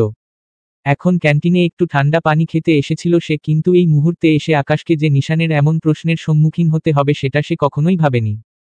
তবে নিজের প্রতিক্রিয়া গিলে ফেলে আকাশ এমন একটা ভাব ধরে যাতে সে মোটেই ভয় পায়নি। এক গ্লাস পানি খেয়ে আকাশ এবার যথাসম্ভব গম্ভীর হয়ে বলল, শৈলী কোথায় এটা আমি কিভাবে জানবো আজব? নিশানের পাশে দুহাত গুটিয়ে দাঁড়িয়ে থাকা রিমিও ভ্যাবাচেকা খেয়ে দাঁড়িয়ে রইল। সেও নিশানকে উদ্দেশ্য করে বলল, উনি কিভাবে জানবে ভাইয়া? শৈলী আপু তো। এক হাত উঠিয়ে রিমির কথা ওখানেই থামিয়ে দিল নিশান। এক পা এগিয়ে এলো আকাশের দিকে। চোখে জ্বলন্ত আগুন স্পষ্ট দেখা যাচ্ছে। নিশান ঠান্ডা কণ্ঠে জিজ্ঞেস করল, আমি আবারও বলছি আকাশ, সত্যি কথা বল, শৈলী কোথায়? আকাশ এবার মুখ শক্ত করে দাঁড়িয়ে রইল। নিশানের দৃষ্টি এতটাই তীক্ষ্ণ যে মুহূর্তের জন্য হলেও তার বুকের ভেতর একরকম অস্বস্তি ছড়িয়ে পড়ল। তবু সে নিজেকে সামলে নিয়ে নির্লিপ্তভাবে বলল, আমি তো বললাম ভাই আমি জানি না। তুই কেন বারবার এক কথা বলছিস? পাগল হলি? নিশানের চোখ দুটো মুহূর্তেই আরও তীক্ষ্ণ হয়ে উঠল। ঠোঁট দুটো শক্তভাবে চেপে ধরে সে এবার এক পা এগিয়ে এলো আকাশের দিকে। গলাটা এতটাই নিচু কিন্তু শীতল যে রিমি পর্যন্ত আটকে উঠল। আকাশ আমি তোকে 2 মিনিট সময় দিলাম। সত্যিটা দ্রুত বল। তোর গলায় তো পানি আটকে যাচ্ছিল একটু আগে, ব্যাপারটা বুঝতেই পারছিস। আকাশ এবার সত্যিই ভেতর থেকে কেঁপে উঠল, কিন্তু সে কিছুতেই ভেঙে পড়বে না। তাই যথাসম্ভব স্বাভাবিক কণ্ঠে বলল, দেখ নিশান তুই আমাকে ভয় দেখিয়ে কিছু বের করতে পারবি না। কারণ আমি সত্যিই কিছু জানি না। আশ্চর্যকর কথা, শৈলীর খবর আমি কেমনে রাখব? নিশান এবার রাগে দাঁত চেপে ফেলল। একটা ধাক্কা দিয়ে আকাশকে দেয়ালের দিকে ঠেলে দিল। রিমি চমকে উঠল, ভাইয়া তুমি এটা কি করছো? উনি তো বলছে উনি কিছু জানে না, ছেড়ে দাও ভাইয়া। নিশান বিশেষ পাত্তা দিল না রিমির কথায়, সে এবার শীতল চোখে আকাশের দিকে তাকিয়ে গর্জে উঠল, তুই আর আমি দুজনেই জানি তুই মিথ্যা বলছিস। আমি শৈলীর অবস্থান জানার আগ পর্যন্ত তোর জীবন বিষিয়ে তুলব বুঝছিস? আকাশ তুই আমাকে ভালো করে চিনিস। আকাশ এবার অন্যদিকে তাকালে নিশান ওর বাহু ধরে দাঁত খিচিয়ে বলে, শোন আকাশ, শৈলী আজ নয় গতরাতেই লাপাত্তা হয়েছে। রিমির কথানুযায়ী আর আমার সন্দেহ ঠিক হলে শৈলী ভোরেই বাড়ি থেকে বেরিয়ে গেছে, আর আমি ওকে রন্ধ্রে রন্ধ্রে চিনি আকাশ। পৃথিবীতে ওর বাপের পরে আমি ছাড়া ওকে আর কেউ ভালো করে চেনে না। শৈলীর এখনো অত বড় কলিজা হয়নি, ওর এখনো অত বড় সাহস হয়নি যে ওই ভোর রাত্রেও একা বেরোবে। শৈলী নিশ্চয়ই কারো সাহায্য নিয়েছে। যেহেতু বাড়ির কেউই ওকে সাহায্য করেনি, আমিও করিনি, তাহলে আমার পরে ওকে কে সাহায্য করতে পারে এটা আমার খুব ভালো করে জানা আছে। মিথ্যে বলিস না আকাশ। শৈলী কোথায় আর ও কেন বাড়ি থেকে বেরিয়ে গেছে? আকাশ এবার জোর করে একটা হাসি দিল, যদিও তার কপালে বিন্দু বিন্দু ঘাম দেখা যাচ্ছে। সে গম্ভীর কণ্ঠে বলল, তোর যা করার করে ফেল। আমি কিছু জানি না আর কিছু বলবো না। তোর সিক্স সেন্স গুলা নিজের পকেটে রাখো নিশান। এই সিক্স সেন্স গুলো ভালো জায়গায় খাটাতে পারলে আজ এই দিন দেখতে হতো না। তোর এই বোধশক্তি, বোঝার চরম ক্ষমতাটা ঠিক জায়গায় খাটাতে পারলে আজ শৈলীকেও বাড়ি ছেড়ে চলে যেতে হতো না। নিশানের শিরায় শিরায় রাগ ফুটে উঠল। হাত দুটো শক্ত করে মুষ্টিবদ্ধ করল সে। পুরো শরীর মুহূর্তেই শক্ত হয়ে গেল। আকাশের শেষ কথাটা তার ভেতরে এমনভাবে গিয়ে বিঁধল যেন কেউ ধারালো ছুরি বসিয়ে দিয়েছে। মুখের পেশিগুলো এতটাই শক্ত হয়ে উঠল যে দাঁত ভেঙে যাবে মনে হলো। তুই কি বলতে চাচ্ছিস? নিশানের কণ্ঠ এতটাই নিচু, এতটাই ধারালো হয়ে উঠল যে রিমির গা শিউরে উঠল। আকাশ এবার সত্যিই ভেতর থেকে ভয় পেলেও সেটা চেপে রেখে কাঁধ ঝাঁকালো, ঠোঁট বাঁকিয়ে বলল, আমি তো কিছুই বলিনি দোস্ত। শুধু বললাম তোর অতশত বোঝার ক্ষমতা যদি ঠিক সময়ে কাজে লাগাতিস তাহলে শৈলী আজ এখানে থাকতো। ভাববি একটু। নিশানের মুষ্টিবদ্ধ হাত কাঁপছে রাগে। সে প্রচণ্ড চেষ্টা করছে নিজেকে সংযত রাখতে, কিন্তু আকাশের কথাগুলো যেন একটা আগুন হয়ে তার রক্তে মিশে যাচ্ছে। একটু আগে রিমি তাকে যেসব খবর দিয়েছে সেই অনুযায়ী হিসাব নিকাশ করলেও বোঝা যায় যে শৈলী ইচ্ছে করে কোথাও একটা গিয়েছে। কিন্তু কেন এবং কোথায় গিয়েছে এটাই জানার বিষয়। এক পা সামনে এগিয়ে এসে এবার নিশান চাপা স্বরে বলল, আকাশ খুলে বল, তুই আসলে বলতে চাচ্ছিস ও বাড়ি ছেড়ে দিয়েছে মানে? মানেটা তোর ফুফু আর এই মেয়েটাকে জিজ্ঞেস কর। রিমির দিকে আঙুল দিয়ে ইশারা করল আকাশ। রিমির মাথায় বাজ পড়ল। এসব কি বলছেন আপনি? আমি কি করে? ওর কথা শেষ হওয়ার আগেই আকাশ বলে উঠল, তুমিই তো তোমার মাকে তোমার সকল অনুভূতির কথা বলেছ তাই না? তুমি যে নিশানকে ভালোবাসো, ওকে বিয়ে করতে চাও, আরো কত হ্যানত্যান, এখন নাটক করছো? রিমির মাথায় যেন বাজ পড়ল। সে বিস্ফোরিত চোখে তাকিয়ে রইল আকাশের দিকে। আপনি এসব কি বলছেন? আমি নিশান ভাইয়াকে ভালোবাসি? না, অসম্ভব। রিমির গলা কাঁপছিল হতবাক বিস্ময়। নাটক নাটক করিস না, তুই নিজেই তো বলেছিলি তুই নিশানকে ভালোবাসিস, তোর মা জানে তুই বিয়ে করতে চাস। এখন এগুলো ঢং। আমি আমি বলেছি? না নিশান ভাই, বিশ্বাস করো, কখনোই না। রিমি এবার সত্যি সত্যি ভয় পেয়ে গেল। আকাশের শেষ কথাটা নিশানের মাথার উপর দিয়ে গেল। স্তব্ধ হয়ে নিশান পুরো সময় চুপচাপ দাঁড়িয়ে, কিন্তু এবার আকাশের দিকে সন্দেহমাখা দৃষ্টিতে তাকালো। আকাশ বিরক্ত হয়ে বলল, নিশান, তোর এই বোন কিন্তু নাটকবাজ, এই মেয়েটাই। আকাশের কথা শেষ হওয়ার আগেই রিমি এবার হতাশ গলায় বলল, চুপ করুন প্লিজ। আপনি আর এসব কথা বলবেন না। আমি নিশান ভাইকে নিজের বড় ভাইয়ের মতো সম্মান করি। এসব উল্টোপাল্টা কথা মুখে আনবেন না। আমার কথা শুনুন আগে। আমার একটা যমজ বোন আছে, নাম মিমি। আপনি নিশ্চিত তো যে আপনি আমাকে বলার বদলে ওর কথা বলছেন না? আকাশ এবার সত্যিই থমকে গেল। তার মুখটা ফ্যাকাশে হয়ে গেল মুহূর্তের মধ্যেই। সে একবার রিমির দিকে তাকালো, একবার নিশানের দিকে। আকাশ শুধু শৈলীর কাছ থেকে শুনেছে যে তার ফুপাতো বোনগুলোর মধ্যে একজন নিশানকে ভালোবাসে, কিন্তু কে তার নামটা ঠিকঠাক মনে রাখতে পারিনি আকাশ। নিশান এবার গভীরভাবে আকাশের চোখের দিকে তাকিয়ে রইল। তার মনের মধ্যে কিছু একটা ধাঁধার মতো কিলবিল করছে। তাহলে মিমি? নিশান আস্তে আস্তে বলল। আকাশ এবার চোখ বন্ধ করে মাথায় হাত রাখল। তার হঠাৎ মনে পড়তে থাকলো সে শৈলীর কাছে যার ব্যাপারে এসব শুনেছিল, সে কি আসলেই রিমি ছিল নাকি মিমি? রিমি এবার নিশানের দিকে তাকিয়ে কিছুক্ষণ ভেবে কাপা গলায় বলল, নিশান ভাই, আমি বিষয়টা বুঝতে পেরেছি। এবার পুরো বিষয়টা আমার কাছে পরিষ্কার হয়ে গেছে। আসলে মিস্টার আকাশ যার কথা বলছে সে মিমি। নিশান ভাই, আসলে সত্যি বলতে এটা আমিও জানি যে মিমি তোমার উপর ক্রাশড। নিশানের তীক্ষ্ণ দৃষ্টি তৎক্ষণাৎ রিমির উপর পড়ল। রিমি ভয়ে চোখ নামিয়ে বলল, ভাইয়া, আসলে আমি পুরো বিষয়টা তোমাকে এভাবে বলতে পারছি না। তুমি বাড়িতে চলো। বাড়িতে গিয়ে সরাসরি মিমিকেই এসব জিজ্ঞেস করা যাবে। আর ভাইয়া, আমার মনে হচ্ছে মাও জানে যে মিমি তোমাকে পছন্দ করে। কিন্তু এসবের সাথে শৈলী আপুর বাড়ি ছাড়ার কি সম্পর্ক এটা আমি বুঝতে পারছি না। আমার মনে হয় দুটো আলাদা কেস, তাই না ভাইয়া? নিশানের আগে এবার আকাশ ঝটপট জবাব দিল, না, দুটো সেম কেস। রিমি মানে বুঝল না। নিশান নিজের মাথা চেপে ধরল। একসাথে এত কিছু তার মাথায় ঢুকছে না। কোনো কিছুই হিসাব মিলাতে পারছি না সে। আগে শৈলী বাড়ি ছাড়াটা নিয়ে সে প্রচুর চিন্তিত, দ্বিতীয়ত মিমির কাছে সে মোটেই এটা আশা করেনি। কিন্তু প্রথমত এখন তাকে শৈলীকেই আগে খুঁজে বের করতে হবে। নিশা আবারও বলল, আকাশ, শৈলী কোথায়? আকাশ কিছু না বলে চোখ নামিয়ে ফেলল, আর সেটা দেখে নিশানের বুকের ভেতর আরও অস্বস্তি চেপে বসল। গলা আরও নিচু করে নিশান বলল, শৈলী কোথায় সেটা তো বলবি না? কিন্তু আমি জানি তুই জানিস, তাই না আকাশ? আকাশ কিছু বলল না। নিশান এবার ধীরে ধীরে এক পা পেছনে সরল, চোখ বন্ধ করল, তারপর ঠান্ডা গলায় বলল, ঠিক আছে বলিস না, কিন্তু শোন, আমি জানতেও পারবো, খুঁজেও বের করব। আর সেদিন তুই কি লুকাচ্ছিস, কেন লুকাচ্ছিস সেটাও আমি দেখে নিব। বলেই নিশান ঘুরে বেরিয়ে গেল, আর আকাশ ধীরে ধীরে একটা দীর্ঘশ্বাস ফেলল।